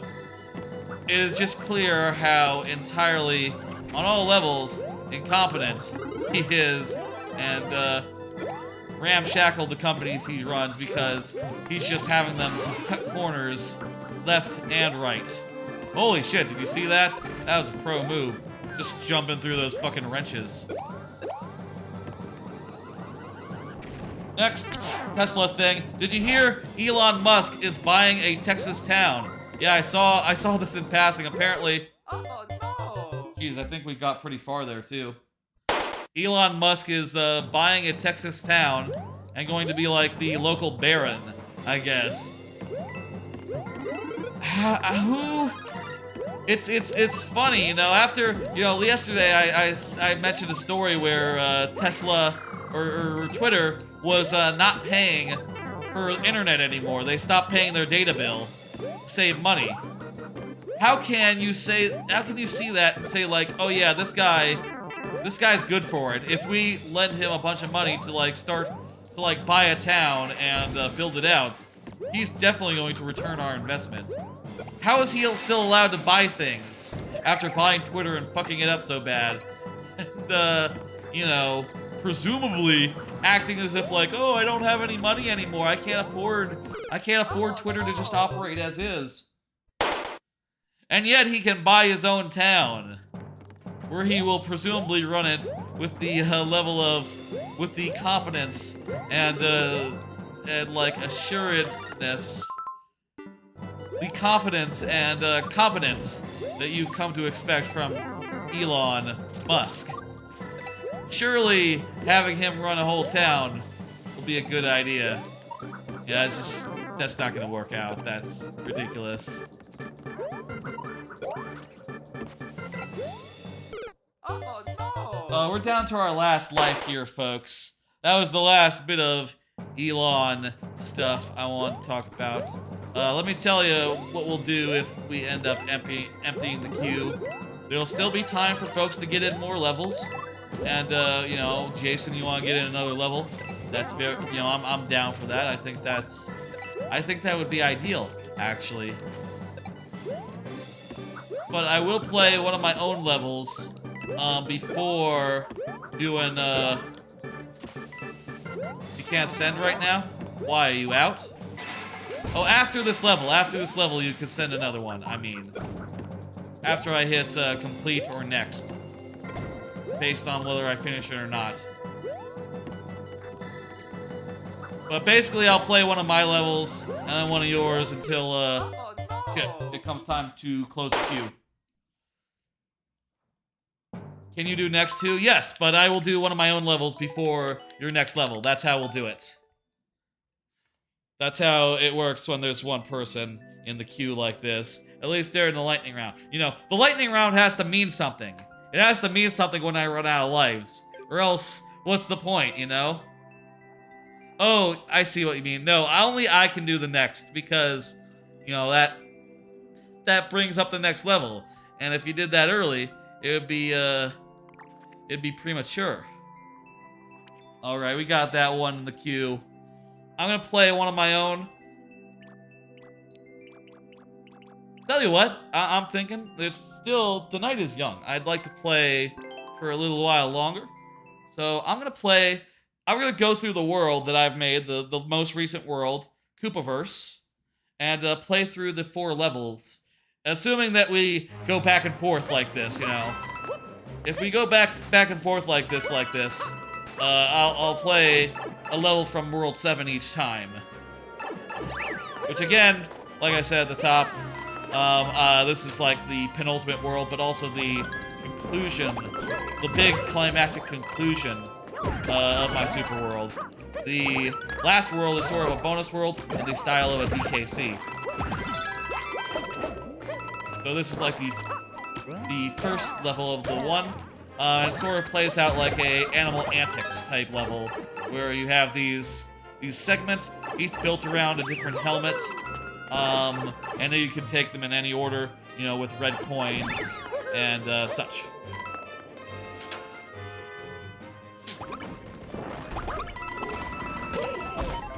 Whoops. Whether or not you lose or gain, you know, if you lose them, there's opportunities later in the level to get them back. So you don't have to worry too much if you lose it. Do lives reset each level? Yes, that's how it works. Also, like I said, I'm gonna do your level next, and then after that it would be another of mine, etc. That's how we're gonna do it. So, yes, lives reset. Though I'm pretty good at my own levels. I think I can do them in one go, in one single bound. Here, since you have the Goomba suits, those guys will start acting if you lose it, and they'll be more dangerous as a result. You know, the bloopers will move around, the spike guy will start firing spikes at you.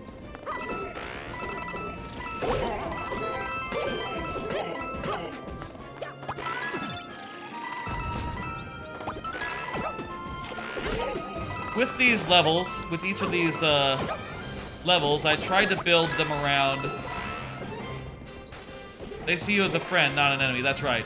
With these levels, I tried to, these segments anyway, I built them around like a small set of enemies, but each of the segments has like a slightly different assortment of enemies. So like, you know, this one I'm just stepping into has the Fire Bros, has the Spikes, has the Piranhas, and has some bloopers as well. And on the way back, the level repopulates using a slightly different set of enemies. But I think it's really cool. Your level submitted involves matching the checkpoint. That's cool. Yeah, I always think that after a checkpoint, that's the ideal time to introduce something. Which, by the way, this works on like a mid-checkpoint system. Because of the way that these checkpoints work, if you respawn from this one, this door opens from the thing, so you're able to go through. This next part has a lot of bonsai bills added into the mix. So basically it goes through each area having one of the enemies from the previous sections of the level, but also some bonsai bills as well mixed in.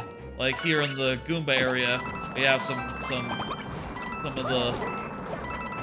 of those guys, and here in the Bullet Bill area, we have the whoops.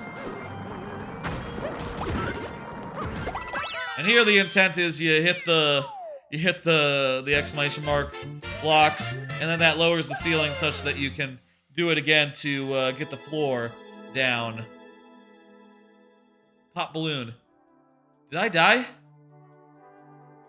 I thought... Oh! That's right, I did die, you're right. I intentionally died. I died to show off the thing. But yeah, that does count, even if I'm doing it for the sake of a demo. You're 100% right there. That was intentional, but still. Alright, here's the next level from Jason. Let me pull up the now playing. And by the way, my levels tend to be pretty traditional, so you know, they won't be too long compared to you know, like some levels could be. Not that any level will be super long during the lightning round. And here's what I'm thinking, by the way. Say we go back and forth like this. When we do the most recent level, when we get to the latest level, 7-4, you know, Koopaverse 4, that will be when we close the queue for the last time. So keep that in mind if you're watching along. The time to submit is now. That's how we'll do this. That's how the rest of the stream will be paced. Hey, I want another card just for shits and giggles. Did you hear about the Koopaverse? Apparently they're doing a bunch of Creed spin-offs, like anime and some other projects as well. So you can send 3 more levels. That's right. By my count, yes, 3 more levels from you.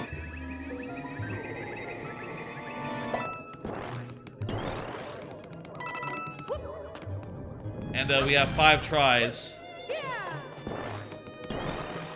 Very good. I didn't miss anything. Kinda thought that would kill the guy, but whatever. What the hell? Okay, this is gonna pull us up somewhere. So yeah, they're doing a bunch of Creed spin-offs. I think it's kind of weird. You know, I kind of think it's weird that it's not like, it's not called the Rockyverse. It's the Creediverse. Like, the Creed movies, they seem fine and all, but if I'm being honest, I think I like the Rocky movies a whole lot more. You know, but I understand that part of it is that there's bad blood between between, you know, the Sylvester Stallone and the people who own Rocky, which unfortunately is not Sylvester Stallone for reasons.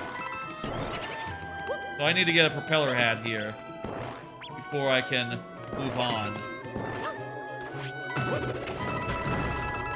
That's pretty cool. Ooh, there's another such hat. I see what you've done here. You basically go through the hats. You have to go through the hats in order. Wait, how the fuck you do this? Oh, you have to get the POW block to get through that. I see.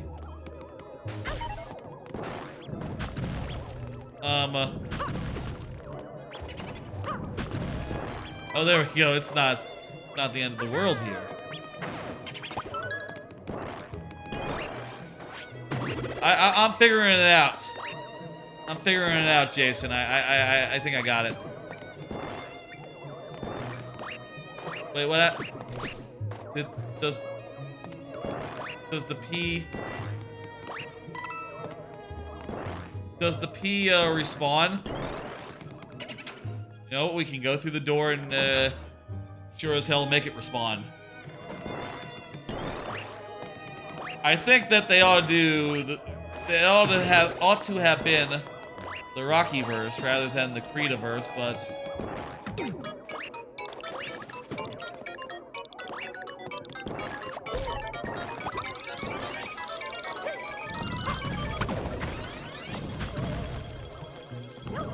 you know, whatever. I know people enjoy those movies, and that's good enough, you know? Good enough for folks. Wait, I'm confused. So I hit that.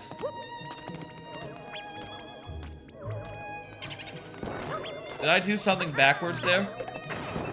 Not entirely certain.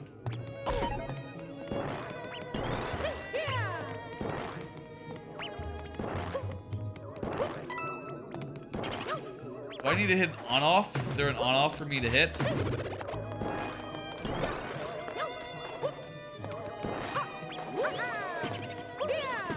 I see no on-off.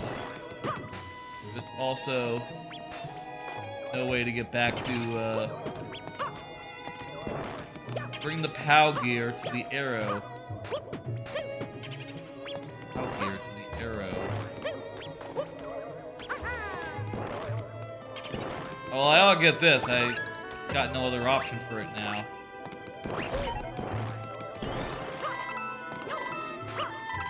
Also, hey, that's interesting that the boos, if you have the mask, the floor boos, they end up being like static, not going anywhere.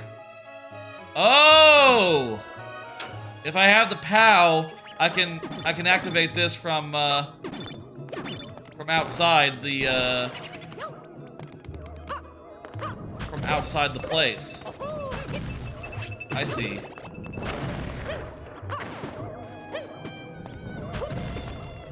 Whoops. Oh no! Dang it. Another card. You see that daylight savings is upon us. Yeah, I think daylight savings is this weekend. I'm not sure, but I think it's this weekend. That'll be a whole thing, and you know, apparently there's legislation to say that this next daylight savings switch might be the last one ever. You know, we might be going to pure, like, unending daylight savings after this point, which is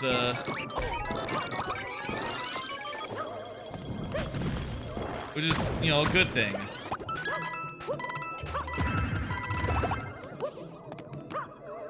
I would really like, you know, obviously daylight savings is bad for a lot of reasons. One of which is that, you know, after daylight savings, after the spring forward, which is, you know, the one that's next, actually.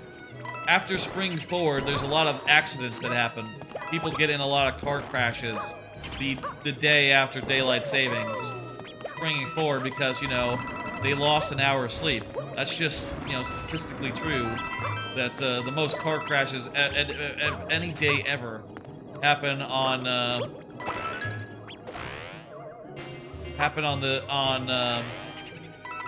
you know, happen on Daylight Savings Day.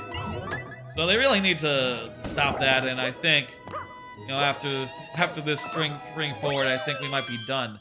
Thank you for the level.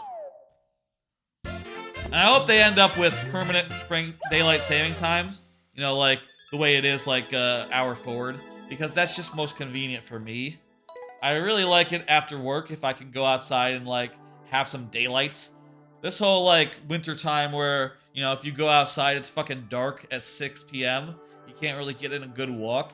That sucks. I hate that. I understand that that means that, you know, when schools are open, it's gonna be fucking dark. Well, maybe the kids should be going to school later in the day. Did you think of that? Maybe they could, there are solutions to that other than just, you know, fucking with the clocks, right? You could just not start school when it's really dark outside. Thank you for the level. That was a solid-ass ghost house you got there. Some good amount of problem solving. Some of the steps were a little bit unintuitive, and you know the fact that you had to like you know, reset. You had to do like a thing to reset the thing. Wasn't exactly ideal, but still think it came out well. Came out pretty well. Let me play the next level of mine from the Koopaverse world, my space world, my most recent world. Cold Ice Comet. Also, I'm going to do another card while I do so. When watching shows, do you find time goes fast or goes slow? I'm going to pause so I don't die because I want to move. I'll do that later. I sometimes find when I'm watching some shows, I've always heard people say, I thought I could save that, but the ice physics. I've always heard people say like, this episode felt like it took like 5 minutes because, you know, they were so engrossed with it. They're not aware that the time is passing, right? And I feel that. There's definitely times when I'm watching like My Hero Academia and it feels like barely anything happened. By the way, this level is it's sort of a vertical climbing level where the basic pace of it is that during the first half, you climb up, and then in the second half, you go down instead. Sort of similar to, the inspiration was Ramby Rumble from DKC2. That level also is structured in such a way where you climb up in the first half, and then go down in the second half. Also, there's these nice walls to climb on, which I think are nice. And also, you get to do some sliding, which, kind of a weird rarity these days. There's a checkpoint that refreshes our thing. I don't answer much, but I'm listening. I'm happy to hear that, Jason. You know, I prepare all this shit ahead of time. Look at this, look at this, look at this. Oh fuck, I lost the thing. I bet I can still get it though. Okay, I guess that's harder. I was trying to steal the thing. Here at the checkpoints, I made it so that if you want to get a power-up, you have to, like, backtrack a little bit. And you can backtrack a lot to get a bigger power-up. And also that means that the Lacasters, the Lacakoopas, they end up spawning as a result. Which I think is a good trade-off there. You know, that, oh, if you want to get a power-up, you're going to have to activate the Lacasters. And if you want to get 2 power-ups, all the Lacasters are going to be activated. Anyway, during the second half, it's all about sliding. It's all about going down. And also these snake blocks get involved and create these nice little sequences where you have to jump from one to the other where it's going to appear. Also, these guys are throwing snowballs at you. And, yeah, it's just a very cool downwards level. Kind of a rarity, a downwards level, a downhill level. I really enjoyed making this one. It's one of, I think one of 2 in my whole super world. There's just one other level that's, quite like it. A downhill level. Yeah, it's really cool. I know, right?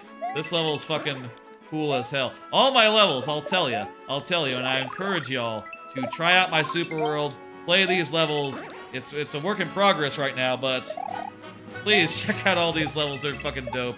I love them to death.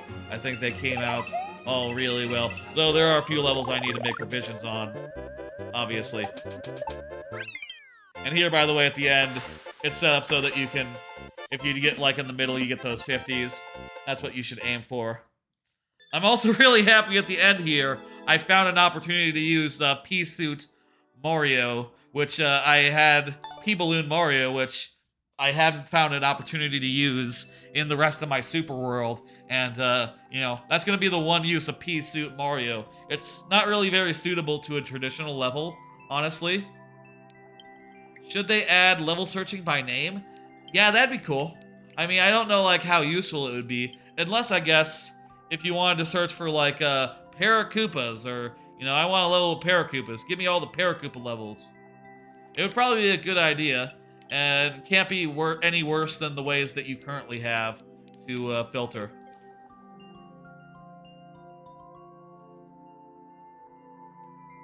Alright, the next level here is Jason's level. Oh, I forgot to do, like, the smaller UI for my level. Jason is here.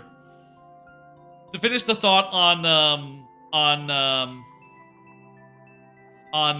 what was it? On whether things feel long or slow. I often feel like when I'm watching a really good show and I'm really engrossed in it, I'm often thinking to myself, like, in the back of my head, I'm thinking, like, man, we might be really close to being done. This might be really close to the end of the episode. And I'm sometimes surprised and happy to realize, like, oh shit, we're only 10 minutes in. We got another 10 minutes left in this fucking episode. Let's go. You know, I often find myself just, like, if a show, I don't think it's so much dependent on the quality. You know, I know that time flies when you're having fun, but I think it's more like the density of the show, right? Like, if a lot of things are happening in a show, it feels like you should be, it feels like you should be, like, near the end, right? Like, oh, this has happened, this has happened, this has happened, this has happened. All that happened in 10 minutes? Oh my god. Wow, you know? Whereas, like, in some shows, like, one thing happened, two things happened, and they were both cool things, you know? Like, My Hero Academia is often like that, where, like, oh, this happened, then this happened, and then it's over. But, you know, they went into a lot of detail, they talked about a lot of the implications, so it makes sense that it, you know, feels shorter than it is, but yeah, I don't think it's so much a factor of, like, quality for me, so much as density, right? There's shows I've watched where it's like, oh my god, this feels so long, I hate this. And there's other shows I've watched where it's like, what the fuck? I feel like it just started, nothing happened in that episode. I'm kind of frustrated by that. I'm kind of annoyed by that, and I'm buttoning through and realizing, like, oh no, stuff happened. It was all just very boring and forgettable. You know, sometimes a boring show seems long, sometimes a boring show seems short. I think it all depends on the density of the show, rather than, for me anyway, how much I enjoy it. Here's 3-1 by Jason to Jason, a puzzle level about switching gravity. Let's go ahead and have a look-see. I have prepared more cards. Why don't I do... You said this is a puzzle level. So far, not really that puzzle-like, but looks like vaguely... I would say this seems vaguely traditional. Okay, so here's the twist. You're now upside down.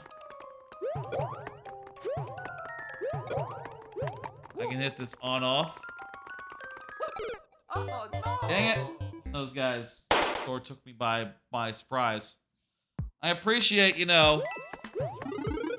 I like that you've made this half under upside down level.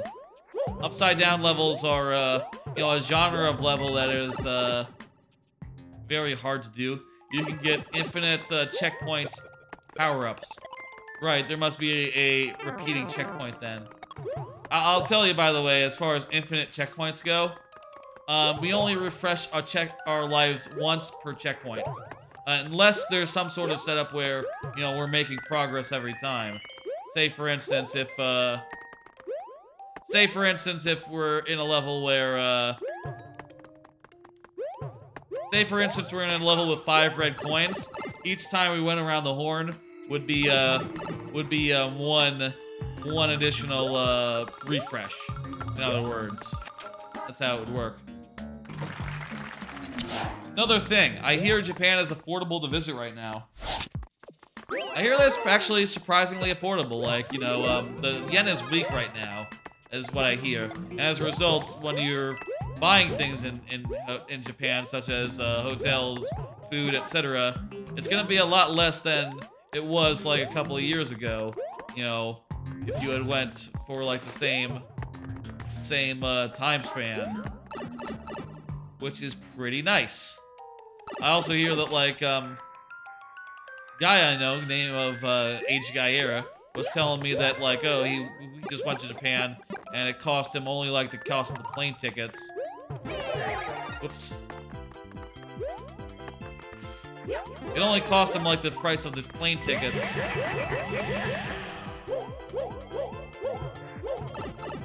It only cost him like the price of the plane tickets.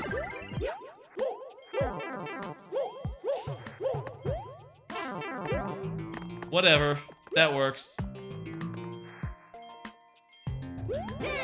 It only cost him like the price of the plane tickets. Wait. What was I supposed to do? Who am I supposed to kill? Oh, just hit the on-off, okay.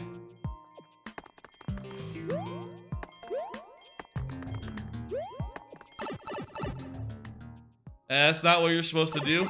Oh, okay, shit. Didn't know that. Hence puzzle.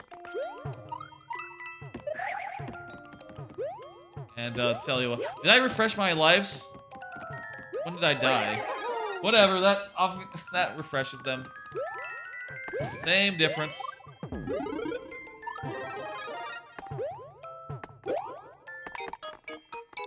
Feel like I didn't. Yeah, okay. So yeah, that refresh was absolutely needed.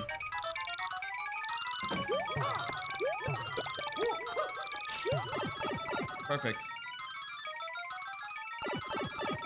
Hearing that, the price thing, I am just a tiny bit tempted to like go to Japan sooner rather than later. You know, if it's like, okay, well, it's like $600 and most of that is taxes to get a plane to Japan right now. And the hotels are a lot cheaper than $100 a day. It's maybe going to be like $60 a day. You know, at which point, that's pretty sick. You know, that's pretty amazing. But at the same time, it's a big thing to take like 2 weeks, like multiple weeks off work to, you know, spend all that time and spend all that energy planning. But I think it'd be a lot of fun. I definitely want to do it at some point. I guess I should think about like whether now is the right time for that. I do also want to go to some theme parks this year, like in America. Yes, that's right. You can send 2 more, and then we'll be closing the queue. And same goes for anyone else watching. At least that's the plan right now. Whoops, I hit next. There's no next level yet. But, man, I guess I should consider. I'm definitely considering, like, whether I should... Whether that makes sense, whether that would be affordable. If now is the most affordable time to go to Japan, I should go to Japan now rather than later. Hey, Lord Bowser. What's going on? Okay, so we're going to do Meteor Meltdown. We're going to do y'all's levels. And then I'm going to close the queue and play through Abyssal Asteroid one last time. I played it at the start of the stream. I'll play it at the end as well. Can someone else send a thing too? Yes, that's right. Someone else can send things. Yes, absolutely. Anyone watching, you know, it's called Last Call for a reason. I say close the queue. What I mean is I will give a last call for any levels that we want to see before we end and get out of here. This is Meteor Meltdown, sort of a desert level. Takes place in a meteor that used to hold a secret base, and it sort of exploded due to like dark magics. This level is really fun. Also has some really cool like little text here. Like when you come in here, you can sort of like jump around the spiny like this to save just a little bit of time, which I think is nice. I wanted to make a Magic Koopa level. That was one of my main goals in this level. I also wanted to use the hanging claws, which I hadn't used in a while, and especially had not used to like hold enemies. I used them before as like a thing to swing against, a thing to swing on, and a thing that enemies would fall into. But in this case, they're like holding them in Hawk.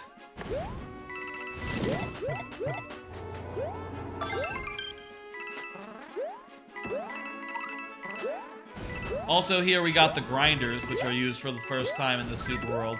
And I think it might be the last time as well. I'm not sure any other level will have the call to use grinders. Hey, maybe they could be in the next level. Maybe they could be in, you know, in near-new Nebula. Like the one I ascended last time, or one more. We're doing all the ones that are in queue, and then I'm gonna do one of my own, and then that will be the point where we close the queue. Okay? So yeah, once more around the horn will be what we do. There was a little red coin hunt room. I think that came out pretty well. Finally, a few more of those. And there's the end. Without this level counting, 3 more levels total. Assuming no one else submits any more levels. Actually, it'd be 2 more levels, then my level, and then whatever you two submit. So if Bowser gets in another one and you get in another one, we would be talking about 5 levels. Let's play those levels now. Anyway, I think the Space World is coming along really well. Those 3 levels were fantastic. And you know what? Let me show you the structure here of the Super World, like how it looks in the course in the World Maker. In the World Maker here, those 3 levels in the middle. Your English isn't good? Oh, okay. Your English as a second language then? Gotcha. So for World 7 here, which is the world I've been showing you, the first level here is the only mandatory one, and then you sort of have a choice of the 3, the ice level, the desert level, and the water level. And you can sort of see, oh wait a minute, I need to switch this to not be 7.4 BS. This needs to be the actual one that got uploaded. Koopaverse 4. That's very important. And you can see here I used the icon for these 3 icons to represent 3 levels. And that was sort of the genesis of what these 3 levels needed to be. An ice level, a desert level, and a water level. And each of them a little planetoid all their own.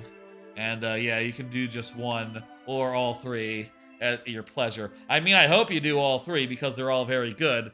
But if you're in a rush, if you're like, oh, we gotta do this, I thought it would be cool to give you the option here, you know, and break it out like this. Let's play that next level. Also, I'm gonna do another card while I enter this in.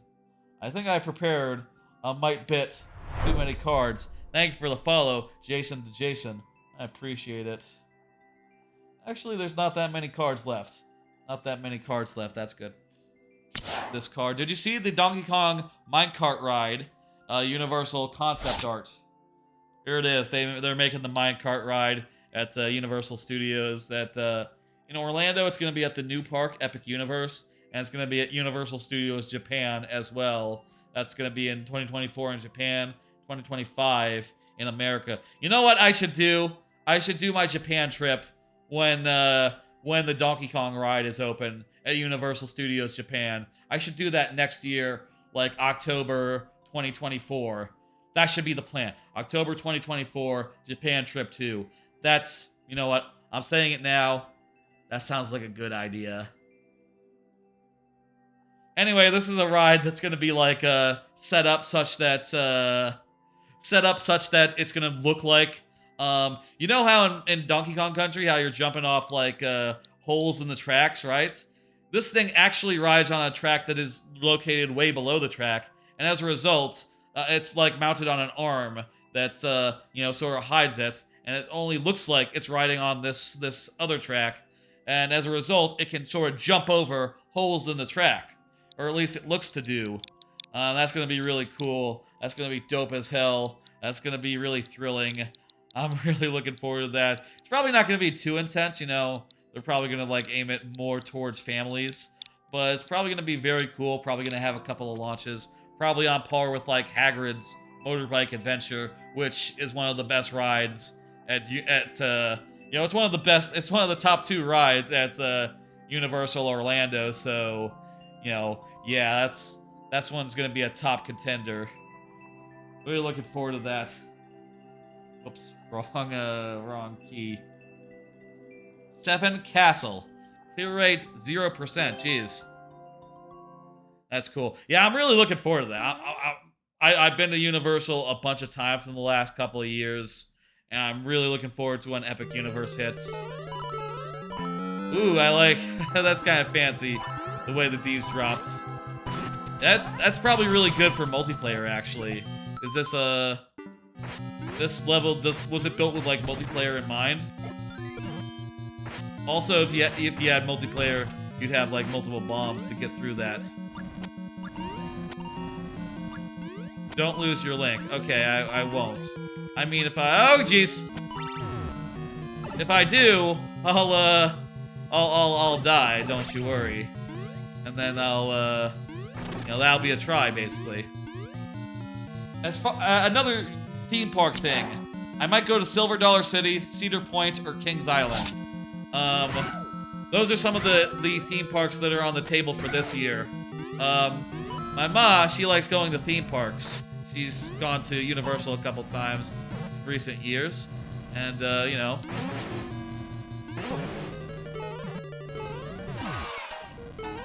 Yeah, I can't win now that I lost my guy. And she's thinking this year she wants to go to Silver Dollar City. She wants to go to Silver Dollar City, which is a nearby park that we can drive to, you know, from Texas. It's only like a 5 or 6 hour drive, maybe a 7 hour drive. So, you know, within like a drivable distance. Whereas like any other park would require like, well, any other park other than Six Flags, either than the local Six Flags or like the Six Flags Fiesta Texas, would require more of a trip, you know, more of a plane type situation rather than a driving situation, unless it was like a multi-day trip. Anyway, the one she's thinking is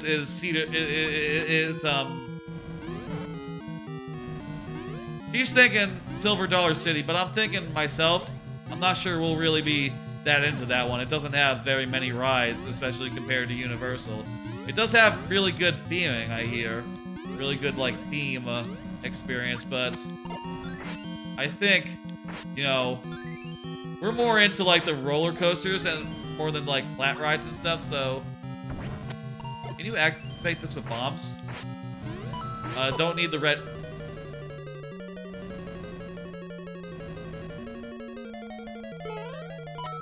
Don't need the red coins. Okay. Noted. Anyway, I'm trying to convince her to go to Cedar Point or go to Cedar Point or Kings Island. I hear those two are, you know, I hear Cedar Point is the mecca, you know, like the mecca of roller coasters as far as America goes. And I hear that Kings Island is secretly better than it right now, as far as like what people have told me who have gone to both. So those are the two I'm... Wait a minute.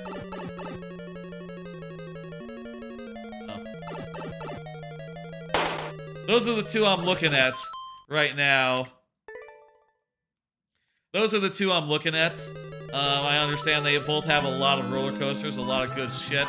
Not as much in so far as the theming, but I'm kind of more of a roller coaster fellow than a just themed area fellow.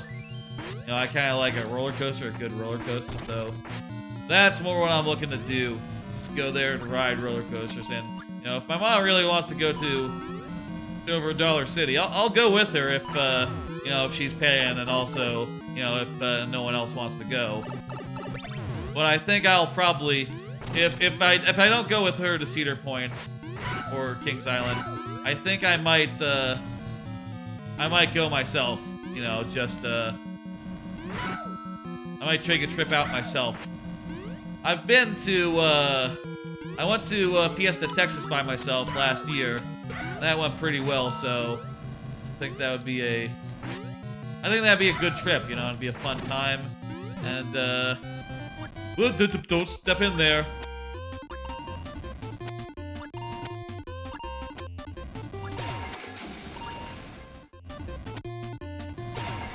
Beautiful.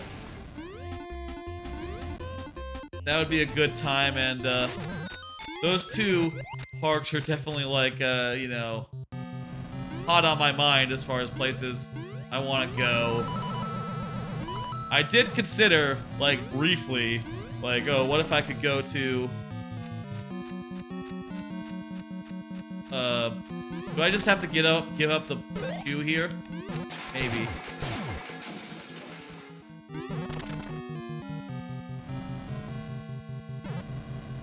I did briefly consider, like,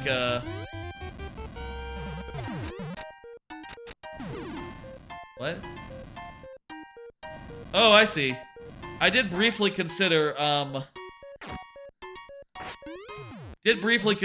oh, what if I could do a trip and do both of the...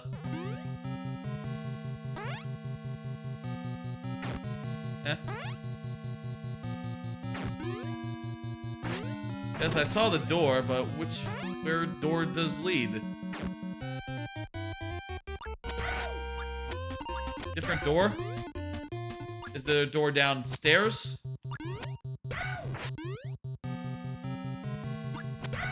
No, back. It didn't work because P was active.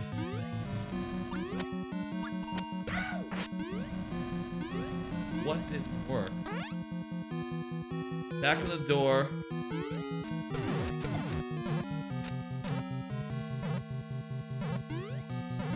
There's supposed to be a star for me. Yeah, looks like there's some sort of bug here. Try running to it. Okay, there it worked. It worked that time. Some odd behavior there. Maybe I went left before I went right, or something. Something of the sort. Good, okay, I thought we might have to reset. Anyway, those are some vacation plans I have for this year. Hey, Sistos! What's your favorite title screen level? Man, I don't have that much of an opinion on the title screen levels. Oh shit, I probably needed to do something there. I need to get like a shell raft. Whoops, I didn't think about that. Let me redo.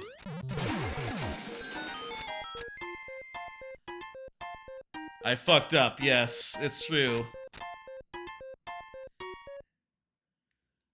Very good. Thank you for the level. So yeah, that's sort of my vacation plans for this year, I guess. I might go to Silver Dollar with the family, with my mom at least. And I might go to Cedar Point by myself, or maybe I can convince my mom to go to Cedar Point, at which point we'll do that instead of, we'll do that, just period, and, I mean, I don't know. Or Kings Island, I'm not sure which yet.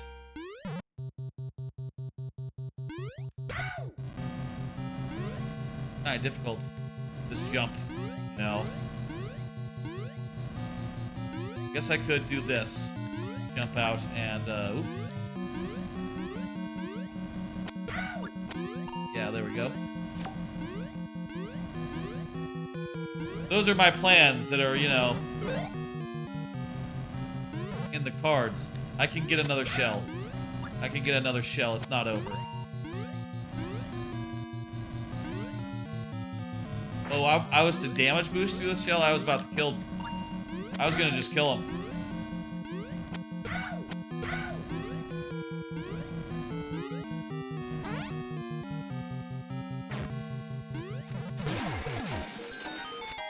Works too, yeah. Those are my plans for this year as far as vacations go.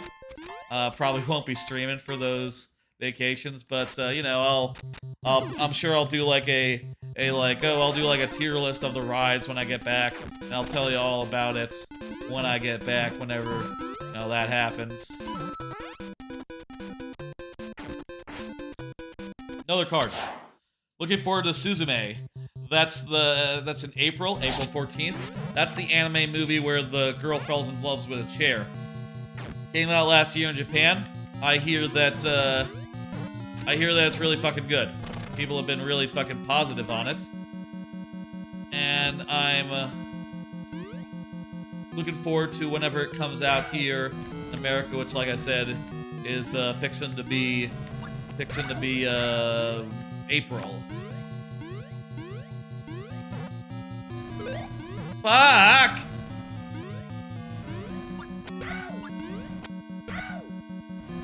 I always needed to keep an eye on anime movies, you know? If you're not careful, you'll just miss when they come out, when they hit theaters, and then they just, you know, they're out of theaters before you know it, and then you can't see them, right? Which is all manner of inconvenient. Time might be a problem here. And I'll tell you, just for reference, if we die do a timeout, that counts for all our tries during the lightning round in order to keep things, you know, fast and fresh. Usually in that case, it's a level that's more of a the level is the kind of level where you're like you know, where you can't die really, but if it happens here, the rule does apply. I should think.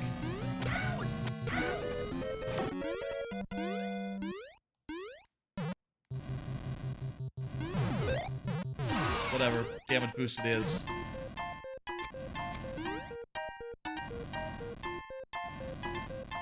Eh?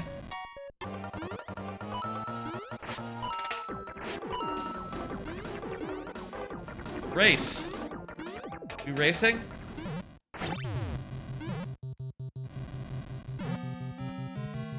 I'm kind of confused, but okay.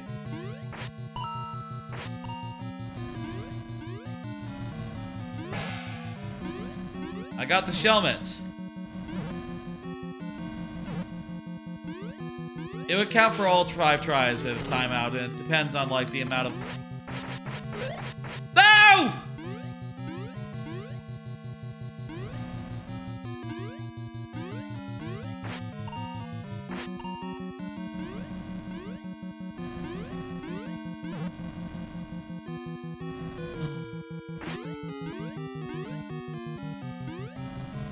And there's no... Well, that wasn't a timeout. That wasn't a timeout. We'll... Fuck. You can pass on. Okay, well... We'll give it one more try and we'll do it perfectly. You know, we'll do it perfectly or not at all. How about that? I did come by, honestly, that death.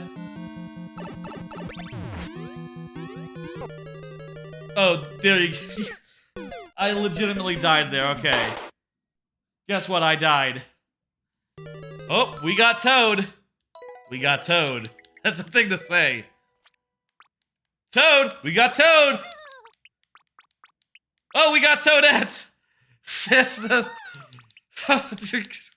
Hang on one second, hang on a second.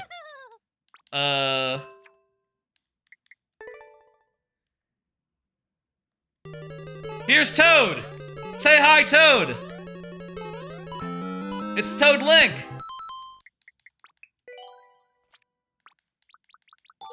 And through the second channel point redemption, here's Toadettes. Here's Toadettes! Say hi, Toadettes! We got another channel point redemption.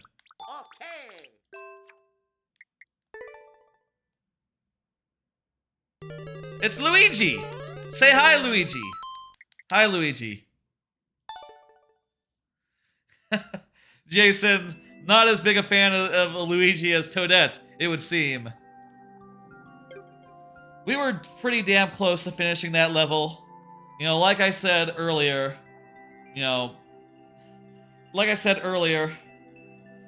that doesn't necessarily mean the end for that level. You can absolutely resubmit it some other time. No, I wasn't? Oh, shit. There was another checkpoint? Oh, crap. Well, we were close to resetting our lives. We were close to resetting our lives, at least. Next level. Next level's by Lord Bowser. Go ahead and confirm. I'm gonna do another card while I pull it in. Remember old Kindles? Y'all remember old Kindles? I saw a Kindle, like a new Kindle, like a newfangled Kindle that's just like, just like a really cheap tablet or something. And I said, God damn, I remember when a Kindle was just like a little e-ink thing with 2 buttons on either side. And it was like a big fat button for go forward and a little button that's smaller for go backwards, right? And that was like a really good UI. Like surprisingly fucking good, ergonomic, all that. I wonder, I wish they still did that. I wish they still made Kindles with the 2 buttons on the side. The 2 buttons on either side, because I was looking at one, like an ad for one today, and I guess they don't do that anymore, because they're just fucking tablets now. And, at the time, it was just like a $100, $80 thing. You didn't necessarily mind that it didn't do anything other than that's Q. Oh, I repeated the first thing, the first string, later on. You didn't necessarily mind that it was just a tablet. What do you thought of that level, by the way? Thought it was a bit hard, a bit unforgiving. I would have appreciated a little bit more leniency, but also I'm playing it with a weird condition. Oh, and also you were asking earlier about checkpoints. I'm sorry, I didn't understand what you meant earlier. If I were to go through a checkpoint, I would refresh my lives, and then I would die in order to reset the timer, just as a precaution. That's what I would do in that event, should that happen, Oh, hey, this is just the maker code. Bowser, are you here? Let me at Bowser real fast.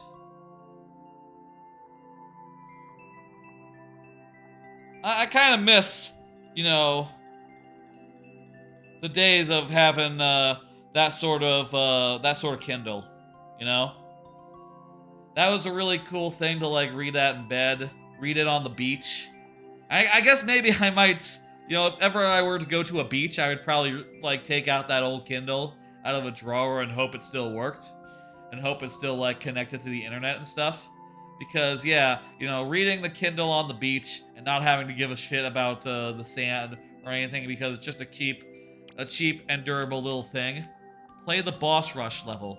Okay, you got it. You got it. Which one is that? Here we go. Deluxe boss rush. Oh, so this is like a collection of all the bosses from your super world. That's neat. It's a neat idea for a thing. It's like a boss rush mode. It's literally a boss rush mode, like in one of many games. That's cool. I will say, yeah, and your bosses very well put together. Like this is just simply a good way to do a Koopa boss fight. I like the bullet bills at the sides. They're providing a little bit of challenge here, a little bit of randomness, and in a way that is not too hard to deal with. Very appropriate for the first boss. Oh yeah, this one, these guys are gonna get closer. Actually, they're not getting that close, I guess. The only way you could do that is with like an on-off switch or something. Like if the on-off switch like pushed them closer after you got to some point in the battle. But they provide a very interesting like barrier, like outside edge to this battle, and also the guys up top do as well.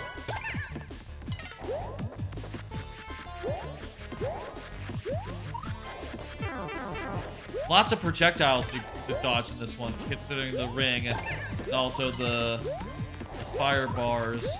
And also, there's a pit on either side, so we cannot. Gotta be sure not to jump off the side or something silly. Thanks for giving Iggy wings. Giving Iggy wings. Food for thought. Oh, I like the icicles here. That's good. That's very good for a boss fight, actually. Keeps you on your feet, you know, as you should be. Also the icy floor as well.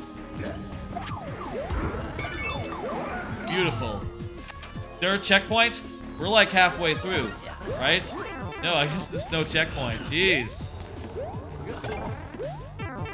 Fuck me. I took some hits. Remind me, did it refresh like every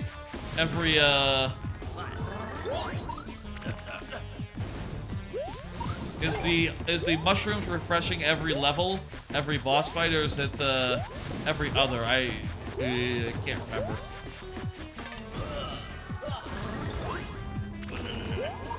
Last time I read physical books, I didn't use the Kindle, I just used my phone. It turns out it's very easy to just read stuff off your phone, and what's more, okay, good, full upgrade every time you go through a door. If you wanted to make it harder, it could just be like a mushroom, or like a, you know, it could be like just a one-tier upgrade from Little Mario to Mushroom to Fire Mario, and so on. Here we had to release the guy before we could fight him. I remember this one, though at the time, you know, I kind of didn't realize the Koopa, the Koopaling was there. I just thought, okay, I just have to hit the buttons a couple of times and then, you know, be done.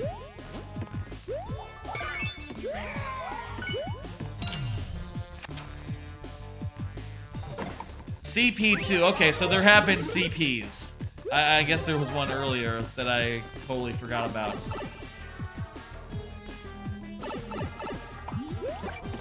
There's the Iggy. I'm gonna do another card. Been playing Metroid Fusion. Yeah, so since I finished I finished Minish Cap on GBA Online. Fortunately, the next game, Fusion, came out just at the right time. I've started in on that.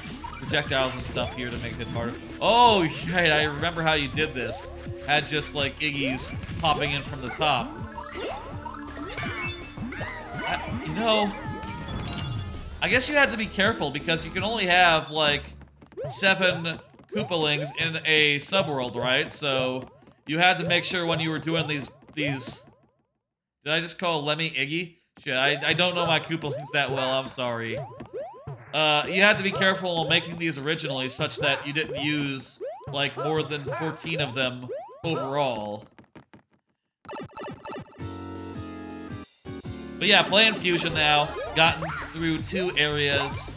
It's you know, very linear, but every area is really well done, and I can't really complain about linearity if the game is fun and like, and I like to play it. Okay, we're getting a final boss fight with that guy, that little fucker.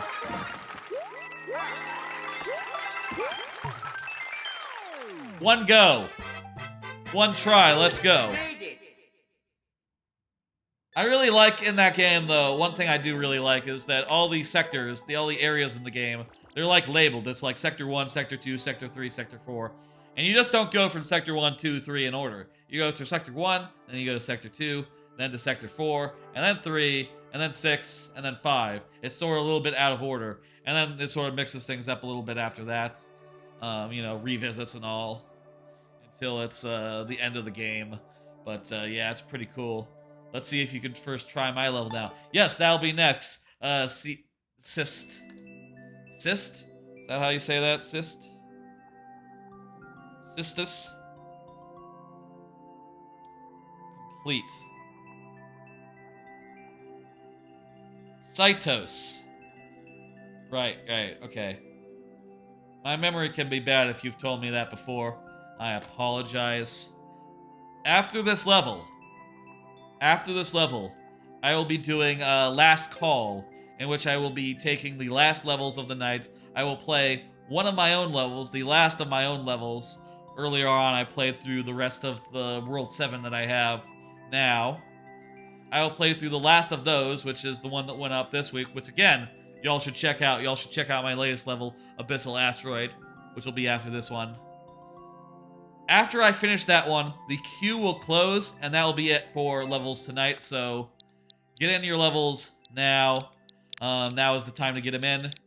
Now, and also after this level. And by the way, Sistos, after this level...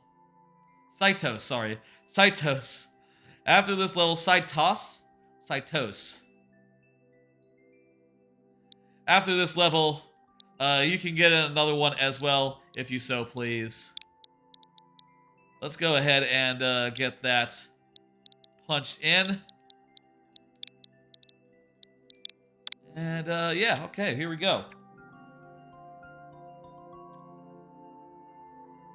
Here is Cytos' level. No, it's gonna be after this one, because the way we did it, you had the first one of the cycle, and now we're back to you. We're gonna do the last of the one. I got a night to do, man. I got other things to do, you know? I got other streams to watch. I like to watch other streamers on Fridays, late nights. I like to go over and see what Dan Reichert is up to, typically on a Friday night. And tonight he's playing co-op with his sister, and also he's going to, it's 340 there. Well, you don't have to come with us on the raid and watch Rocky 4. My understanding is that Dan Reichert's going to watch Rocky 4 tonight with his sister, who has never seen Rocky 4, and I want to see her reaction to the robot. I want to see her react to the robot. So that's what we're going to do. We're going to raid Team Kayla after this, which is Dan Reichert's sister. And that's how we're going to end it. One more card here. Last card of the night. Do you think robot eyes in our lifetime? I hope so. I hope we get robot eyes in our lifetime. I would really like to have robot eyes. Not because, you know, I wear glasses. I could just do LASIK for that. But because I think it would look cool. And maybe it would have, like... You know, maybe they wouldn't age as badly as, like, human eyes do. You know, human vision, it degrades. Robot vision, it wouldn't necessarily now, would it? And also, I would like it so if I could get, like, glowing eyes, you know, like in Mass Effect when you're evil, your eyes sort of glow red. I think that's very cool. Or like the Elusive Man, he has glowing eyes. I think those are very cool. This is a title screen level? Wow, fucking I don't play those. I don't pay half as much attention to those, I guess. I don't recognize this one. Oh, it's a time rush though. Okay, shit. I got a rush. I didn't notice I have 40 seconds. And by the way, I said the timeout counts as all our lives. Let me be clear. It depends on like how many seconds we start with. If we start with 100 seconds or less, it's just 1 life. If we started with 200 seconds, it would be 2 lives, etc. And if it was the full 500, it would count for 5 lives. So that's how we do this. Jeez, is this gonna be right down to the wire? It must be, right? Because I don't think I could swim any fucking faster.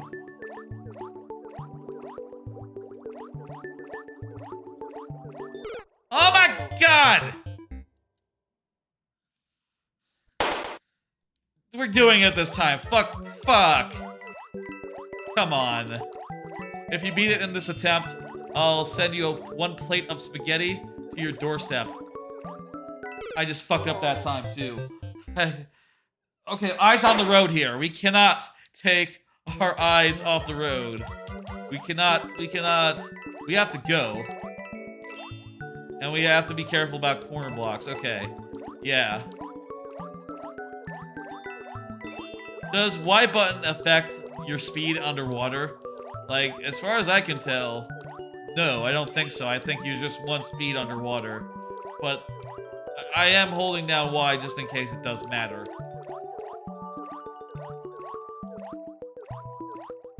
No, it doesn't. Okay. Oh, P. Fuck. I have to get the P block. Okay. That's gonna be it, right? That's gonna be it. It's gonna be such that if you just do this, you're gonna lose with like a millisecond on the clock. With like right before the flagpole. But if you get the P, it works. Or maybe it does a bit. Like, kind of imperceptibly so. If you hold down B while swimming, you fall slower.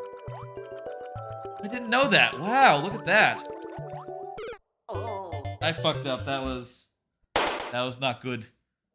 I learned something, though. Look at that. No idea. Little animation and everything.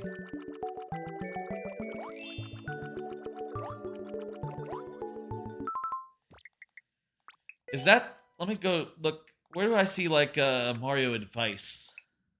Mario's moves. Does this say so on the thing? It doesn't say underwater. Let's see.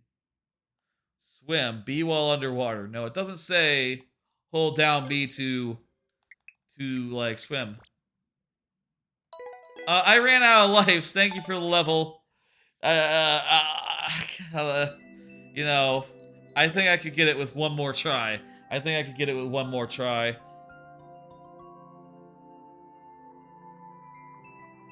gonna hit dismiss. Folks, one more round of levels. It is a last call for us. Last call for levels. Get them in now. Whoops, wrong button. Get them in now. And, you already have yours in, Jason. It's last call for levels. I'm going to play one more of my own. And then I'm going to empty the queue, and that'll be the end of the stream. And by the way, you should check out this level. It's called Koopaverse 4 Abyssal Asteroid. This version hasn't been played that much. But I think once more people play it, it's going to be... people are going to like it. And, you know, everyone I see... Everyone who has watched this level in a stream has told me they think it's very good. It's a very good level. So this level is a underwater level with also a little bit of low gravity, which in retrospect, I didn't originally plan for it to be low gravity, but in retrospect, how did I expect to do the space world without a low gravity level among them? Like, that was a silly idea. I am gonna play your one. Yes, I'm gonna play the one that's in waiting. That's correct. So here you go into the low gravity parts, and it's all about jumping good, and you know, avoiding the hammers as you do so. Pretty simple, but I think it works.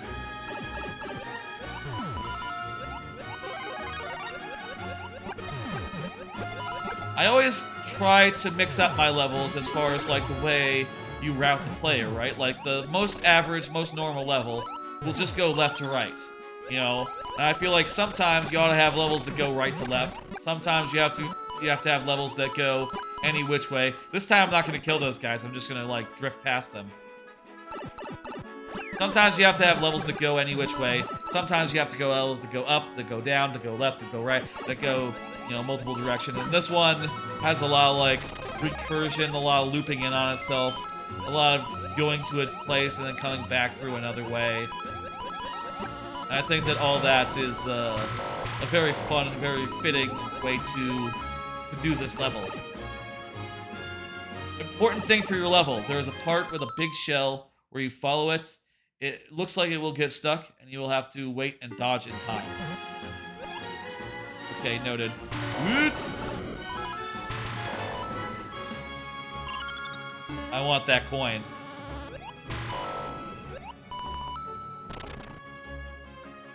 Yeah, and the one thing I always believe in my levels is that there ought to be a mix-up in the back half. And this level, the mix-up is the Mecha Koopas. There's not that many of them in these sequences because I found that in some cases they would be more. They were more trouble than they were worth. Right, but this part's really cool with triggering the thing, makes the dry bones appear. Also, if you don't kill this guy, it's kind of cool to like drift in and out between these two spinies. That feels really good.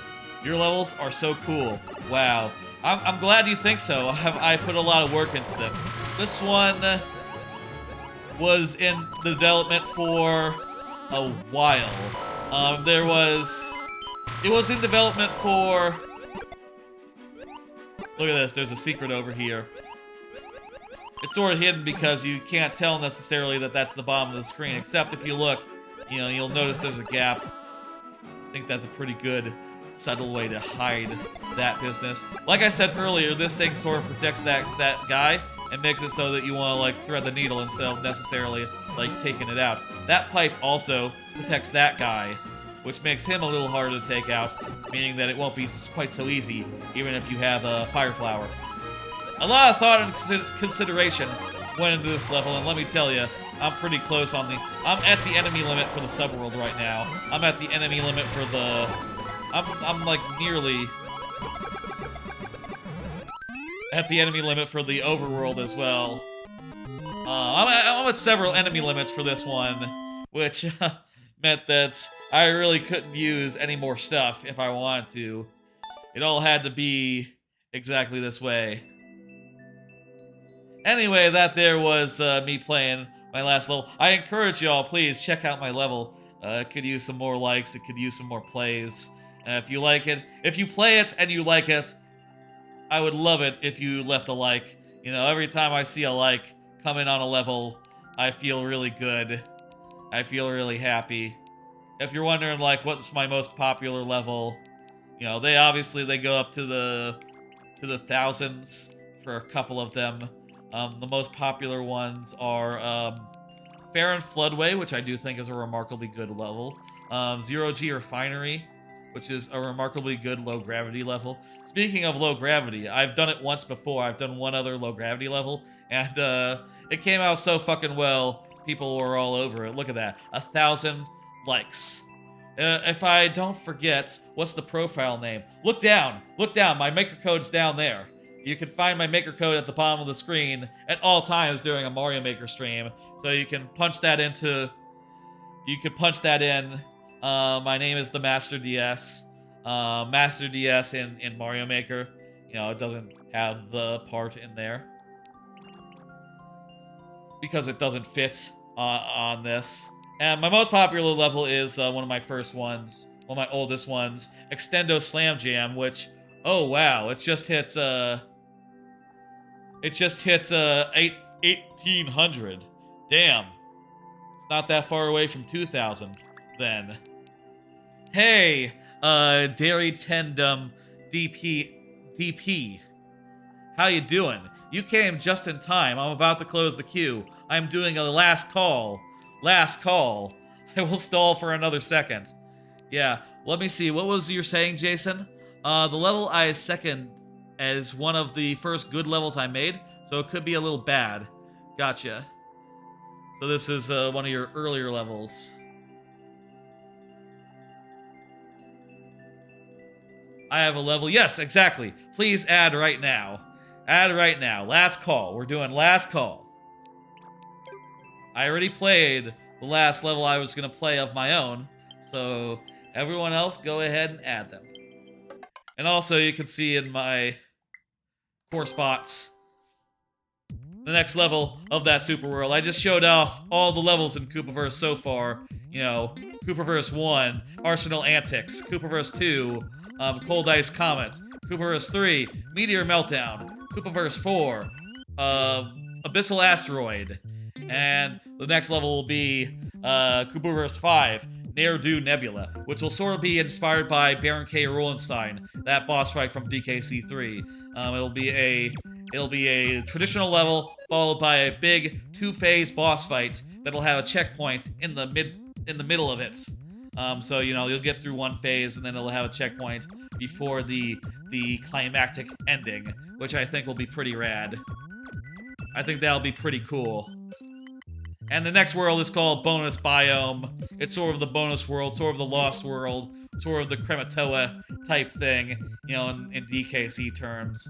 Its levels are Sunburned Sanctuary, Ripsaw Rainbow, Pokey Pressure, Derelict, and Playtime Palace. And names and details to be determined.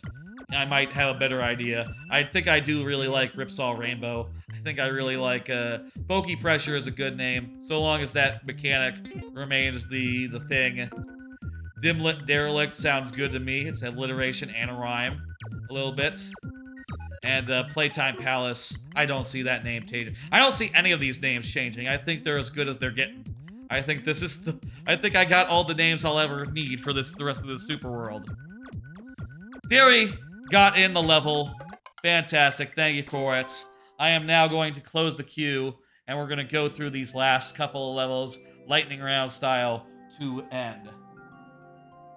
Let me go ahead and change the indicator. The indicator now says it's closed on the HUD. And I'm going to hit next. Jason is up next. Jason is here. Fantastic. Let's do this. Last of the night from Jason. Which is, you know, true of everyone who's remaining in the queue. This will be their last for everyone.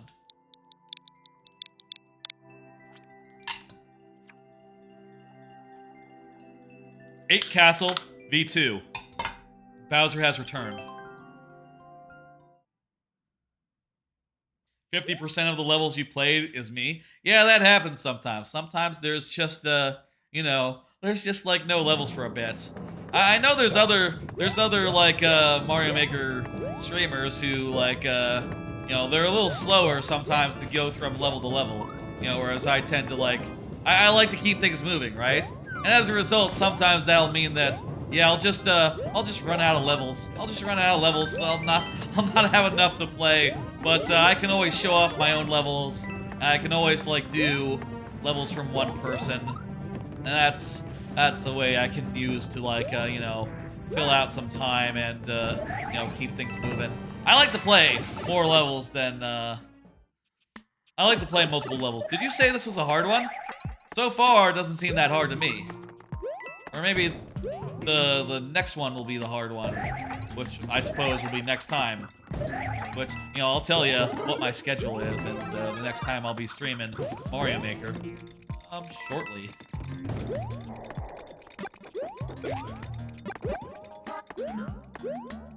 I like this so far. It's a nice little vertical level with a lot of like interesting little bits of gameplay here.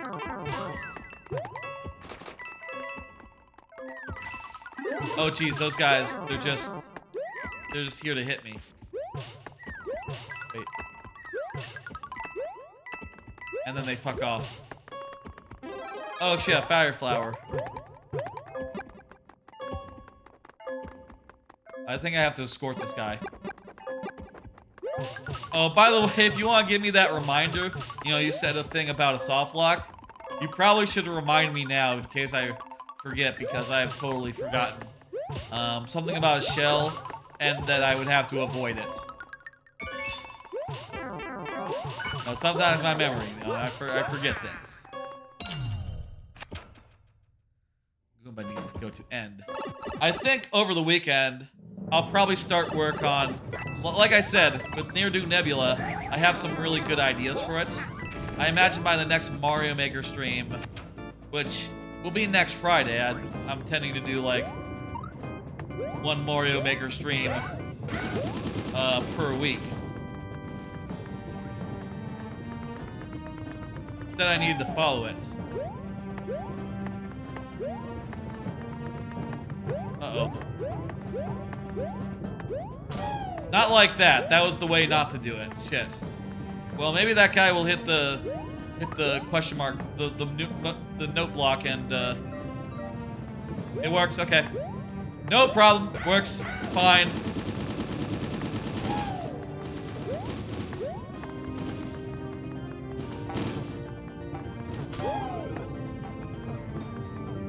Not that soft of a lock.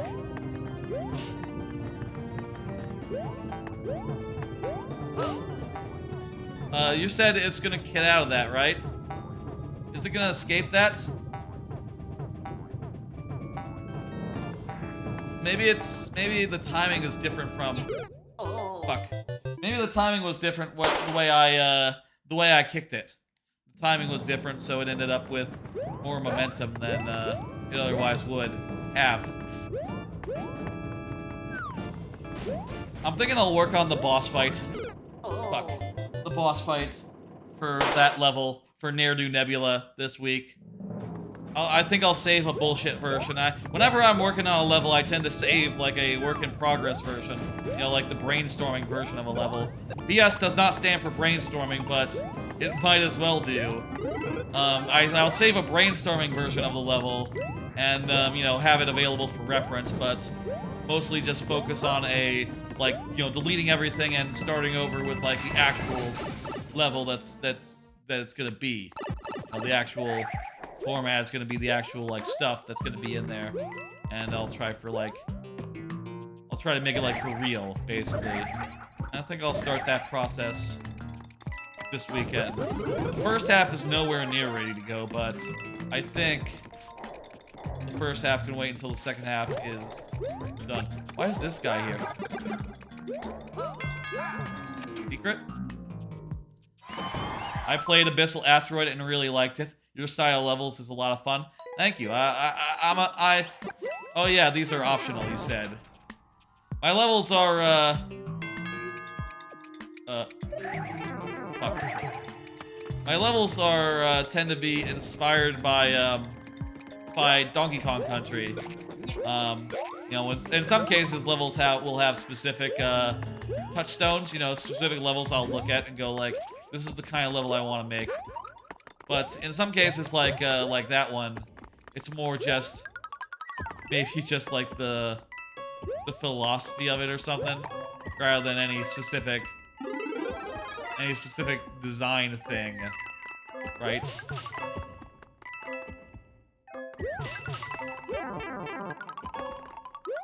I'm glad you enjoy it. I put a lot of collectibles in there. You know, I'll say like, you know, since the game came out, I've sort of ramped up like how many collectibles I do per level. You know, oftentimes it's a matter of like, well, how many collectibles can I think of? I need at least 2 per section, or maybe 3. But oftentimes I do a few more than that. Honestly, I'll do like 5 or more. Now, I would recommend, of course, checking out the whole catalog. I do a lot of levels. I've done a lot of cool levels over the years, both in the Super World and before it. But right now, of course, I'm most interested in getting a look at the...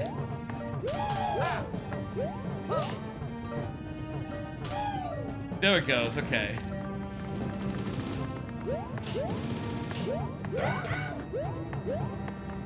Getting some attention on Abyssal Asteroid.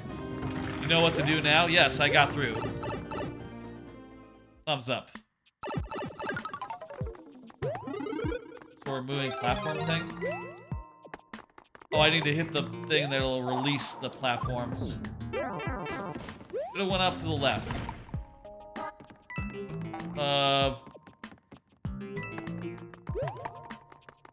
What? What did I do wrong there?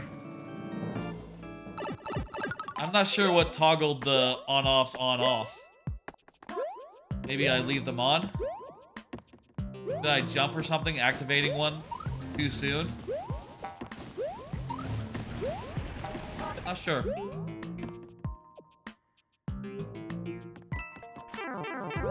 Oh, the platform was supposed to pick me up or something, rather than jumping on it myself. Gotcha.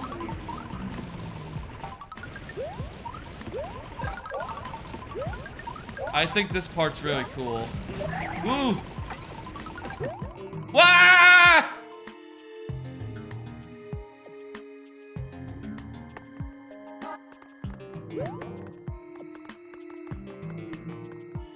The fuck was that? I hit the block and nothing came out. How the fuck did that work? Okay, so... That was a weird That was a weird thing. The P switch was for the third red coin. Out of sprites? Okay. Yeah, I guess that can happen. I've never been able to... I've never done that in one of my own levels. I've never seen that happen in one of my own levels. I guess I just don't use that many cases where I'm just, like, going up to the fucking limit like this.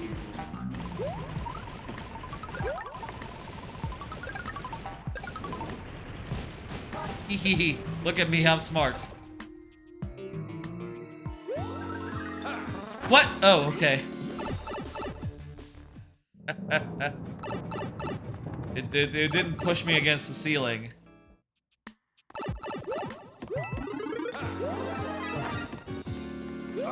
Okay, let's fight this guy. Just jump. Damn it. Didn't jump.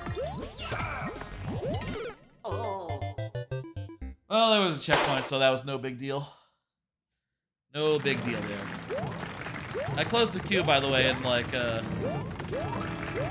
wait, the checkpoint was all the way back here. Fuck. I didn't realize. Yeah, again with the sprites not appearing. Maybe it wasn't that, because the mushroom is a sprite, right? There was a guy on there earlier.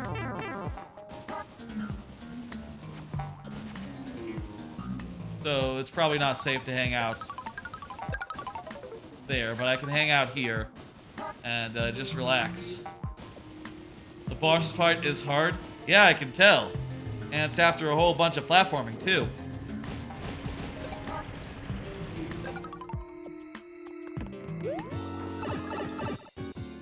That's a good cheese. I'm happy to find that cheese. What's over here? Wait.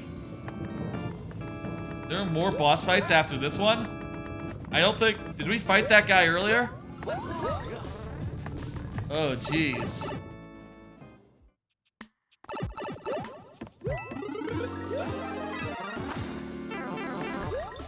Fucker. There are 2 power-ups here. Which should help a bit. Should. In theory.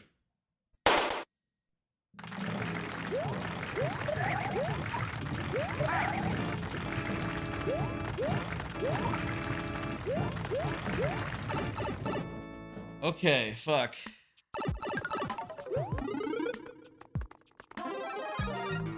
I'm gonna, like, unload and reload and see if that thing appears, like, if I hit it now. I do not understand what you did to do this. How you made that work. It's funny, I guess. Fuck me, okay. Time to stand over here. You can see it's not one of my best. Yeah, that's fair. I keep getting nervous every time one comes at me. Like, am I good enough on the spot, the thing here? You need to be right between the wall and not close enough where the guy's gonna, you know, his nose isn't gonna catch me. Whoa, that thing survived that time. Spike. Bill was able to get through. Oh shit, we can't be over here. Fuck! Being big is kind of has its trade-offs, kind of has negatives this level.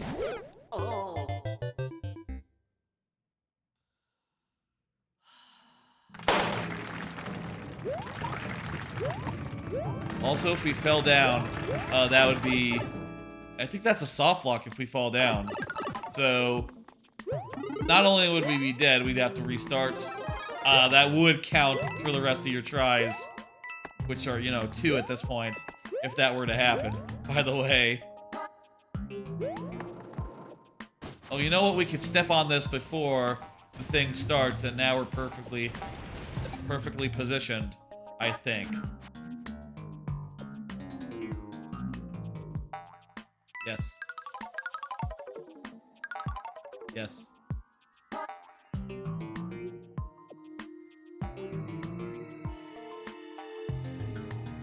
And I'll say for the record, fuck me!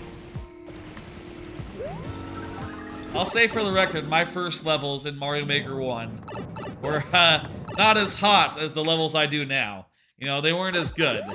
They were a lot more just stuff thrown together, right? A lot more thrown together. A lot rougher than this one, really. And a lot less of a complete level than this level is. So, you know, we all had to start somewhere.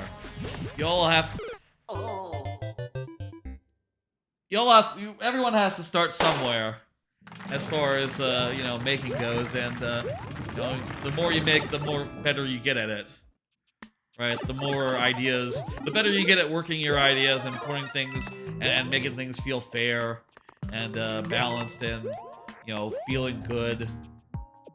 That's right, we're on our last life. I'm not gonna touch the fucking controller. Actually, I'm gonna hold down. Hold down, that's it. And when we get near the top, I'll jump off. This will be the best run ever. I'm gonna get there with one extra hit, basically. One more than we got. I'm gonna get the fire flower. I'm gonna fucking... This isn't cheat. This isn't a cheat. This is a strategy. Ah! Damn it! Son of a bitch. Okay. If you grab mushroom and activate the grab it, you can get hit. Oh, right, yeah, this... Motherfucker! Oh my god, the fucking juke. He juked me! I don't think there's room under there to hit you.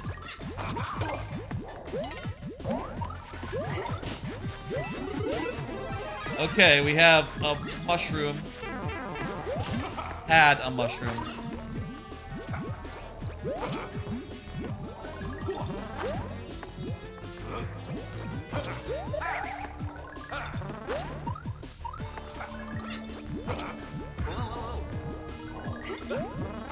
Okay. Oh, I didn't expect him to land there. Fuck! Again with the juke! Jeez, we nearly finished it there, I think. I think that, well, actually, there might have been another boss, maybe. Oh, also, there's a full-on Bowser in that level. Well... We had another power-up? Shit, did I miss that? Oh, fuck. There was a on-off switch section. Oh, and Saitos liked Abyssal Asteroid. Thank you, Saitos. Like you said. He said so earlier. But, ooh, a comment as well by Saitos. Let me see that comment. Let's see what comment you left. Nice level. I really enjoyed it. I'm glad. Glad as hell. Let me, okay. There's a second checkpoint and a Bowser fight. Jeez, there's a lot in that level that we didn't see. Maybe we'll get past that another night. Maybe we'll see that level again. Who knows? You're gonna go to sleep? If you said it's like 4 a.m., I don't blame you. I mean, why would I blame you? I understand. I also like to go to sleep usually when it's late. That's a lie. I'm a night person. I stay up pretty late. It being 4 a.m. is not that unheard of for me. I am often up that late as well. And by the way, for those who are new, let me say here's the streaming schedule. I do Persona weeknights on Mondays and Thursdays around 8 p.m. Central, and then viewer levels on Fridays around 6 p.m. Central. Now that's probably way too late for you, Jason. Jason, I understand. I understand that you know, I can't stream during my work hours is the thing. You know, I can't stream during the daytime because I work during the daytime, but yeah, you know, I'm a night streamer because that's when I can stream. But you hope so. Persona 5 Royale will be the next stream. I just stole Shido's heart. I'm going to see the change heart next time, and then I'm not sure what happens next. If it's like the third semester that's new to Royale, or if it's going to be the last dungeon in the original game. I'm very curious to find out. That'll be next Monday that we find out what comes after Shido. And then also, that also will be on Thursdays. And then if you like Mario Maker, Fridays is when we're doing that once a week. Fridays, 6 p.m. Central. I'm glad you enjoyed the stream, Jason to Jason. I try to make them enjoyable. I try to prepare a lot of things to talk about. I try to, you know, I try to, you know, basically as I go through my life, I think I put in this level code correct. Oh, that's a K, not an H. There we go. I try to, like, you know, as I'm living my life, right? I am. Oh, hey, we're getting a second chance at this now. Bye. You have a good night. You sleep well. As I'm going through my life, I see things I want to talk about. You know, I see a news story. I play a video game. I take a note and say, like, okay, I'm gonna make a card to talk about that later. And I'm happy if y'all enjoy hearing about that stuff, hearing about the books I've been reading, about the games I've been playing, etc. I think it helps to, you know, keep things. Fuck me! I forgot about the time limits. Time limit. We gotta rush. We can't do anything other than swim forward and swim fastly. And yeah, this is a title. Apparently, this is a title course. I don't know them by heart. The one I know by heart is the one where you get the leaf, where you get the leaf and you have to fly. You have to like take a P jump and flight. I know that one. That one immediately recognizable, iconic, all that. Okay, there's the P. I need to like.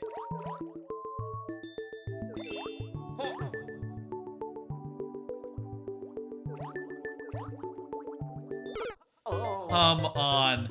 Maybe we should just try, like, gunning it. Oops. I'm gonna restart that one because it took me a second to, like, hit the button to do the pop. So that one doesn't count.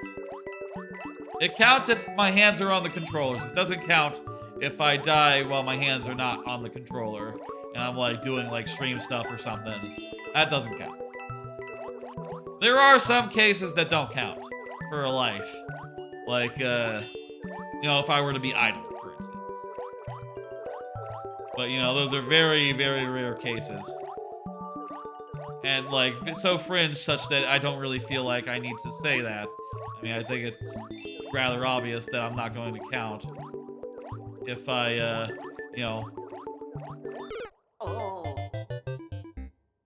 How do you do that? You think it is the P?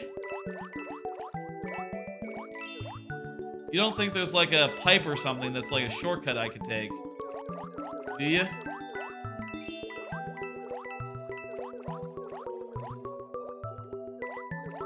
The P is wrong. Okay, it's not the P. The answer starts with a Y. I swear I'm holding down Y. Unless you mean yellow block.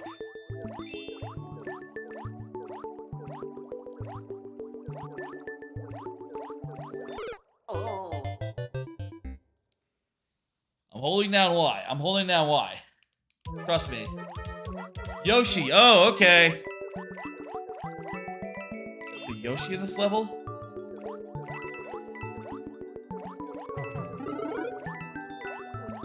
I did the life, right? Did I do the life there, or did I forget a life? There's the Yoshi.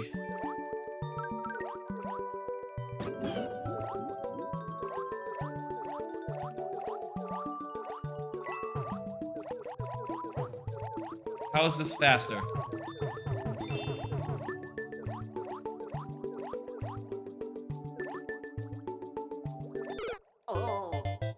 How is that faster?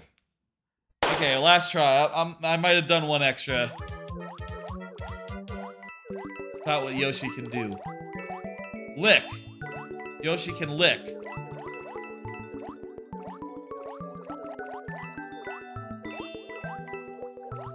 Okay.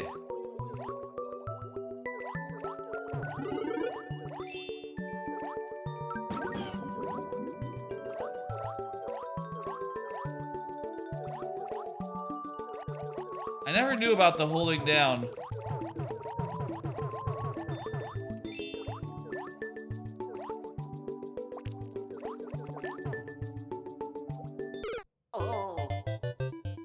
No, I'm not. Thank you for the level. Wasn't able to do it. There's something I'm missing there. I bet. Something I'm missing there about how you get through it. Thank you anyway for giving it to me. And, you know, teaching me about the pedaling thing where you hold down the button. All right, last up, last of the night. It's Dairy Tendatum. DP. Diamond, that DP of course, likely stands for Diamond Pearl. Diamond Pearl. The Pokemon generation from like oh, say 4 generations ago? Must be Diamond Pearl.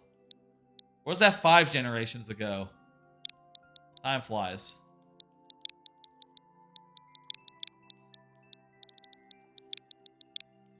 Diamond Pearl. Could it stand for something else? I don't know. No, you're gonna have to follow up. Follow up on a day that isn't Mario Day. Mario says it stands for Diamond Pearl. That's what Mario says. Oh geez, I can't believe we're playing as Luigi on Mario Day. What the fuck? How did that happen? Well, you know, it's like Charlie Day said. Charlie Day said, you know what, hey, he's a Mario brother. It counts, it counts. He is Luigi Mario.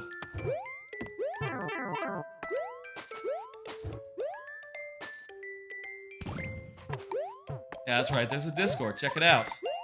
I do opt-in stream notifications, and you can even like opt into specific categories. Say if you want to see all streams, all notifications for all streams, or just for Mario Maker ones, or you know, just for randomizer streams, just for playthroughs, you know, like the full playthrough of Persona 5 Royale, for instance. You know, there's all sorts of options there.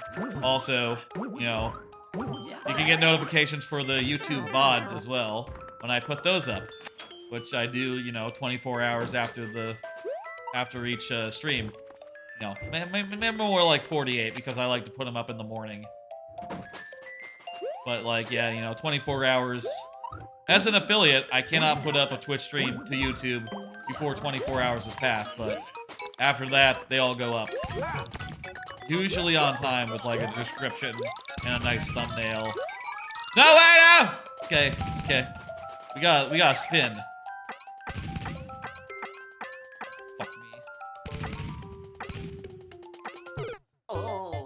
Okay. You sent a clear video of the level in the Discord? I'll check it out after the stream. Right now, I just wanna...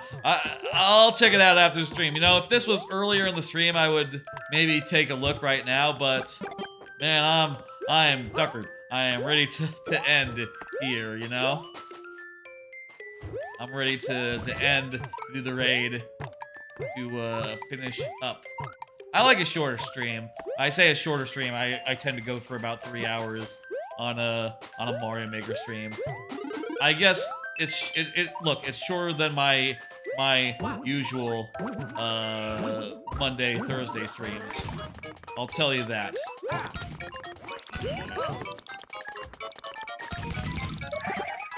Whoa!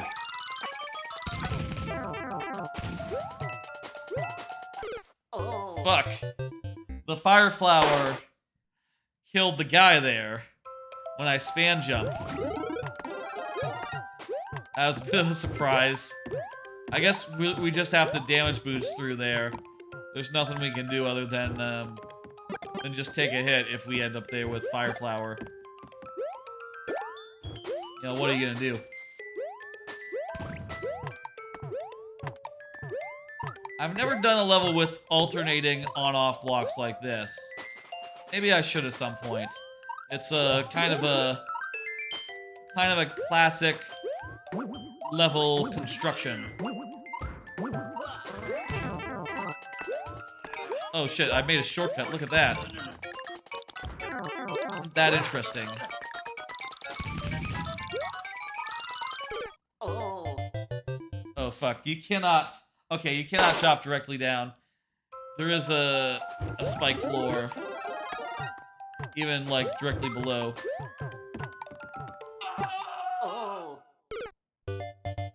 That counted.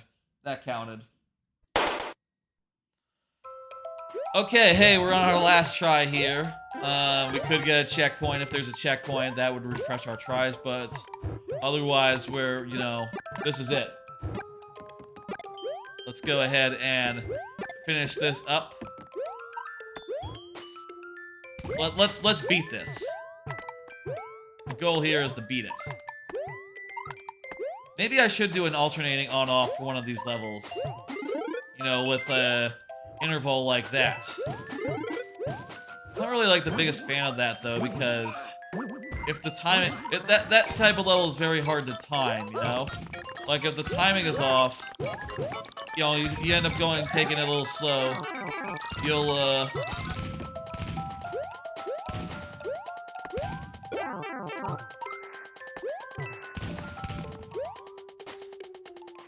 the fuck?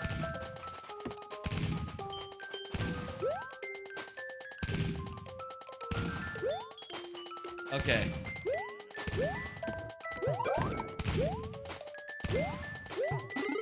Oh shit, there's a hidden mushroom. Fuck this. I'm gonna damage boost.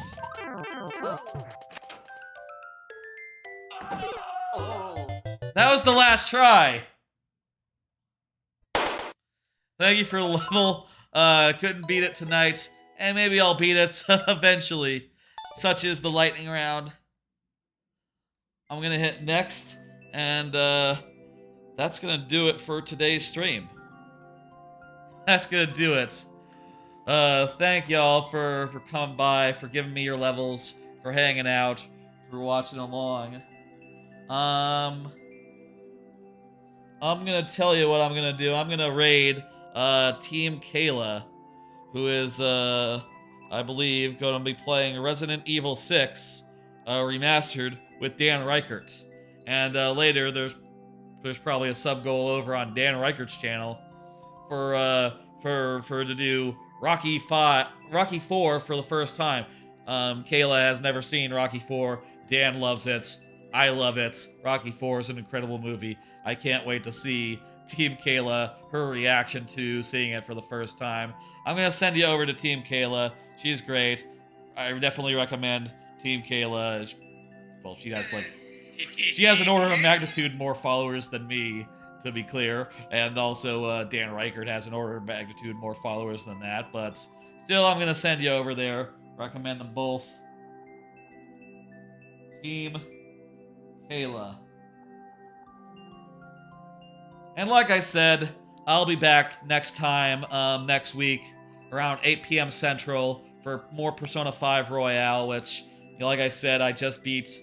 I just stole Shido's heart, so I'm about to see the cutscenes that come after that, the change of heart, and then some. So, you know, I'm curious whether you go right into the third semester from there, into new content I've never seen before. I played Persona 5 before, but not Royale before. I'm curious if it's new content, next week, in which case I'm going to be fucking thrilled as hell to see that new content. Or if it's going to be the last dungeon from the original game, which would be fine. But I'm very curious. That'll be next Monday around 8 p.m. Central, and also on Thursday. And if you're looking for more Mario Maker, that'll be next week, next Friday. Thank you for the follow, Nova, Ariel. Also, thank you for the follow, Neptune Neon, who followed after the raid yesterday. I'm gonna see ya. I'll see ya on Thursday, or sorry, on Monday. I'll see you on Monday, Thursday, and Friday, but most specifically, Monday, because that'll be the next stream. Bye, folks!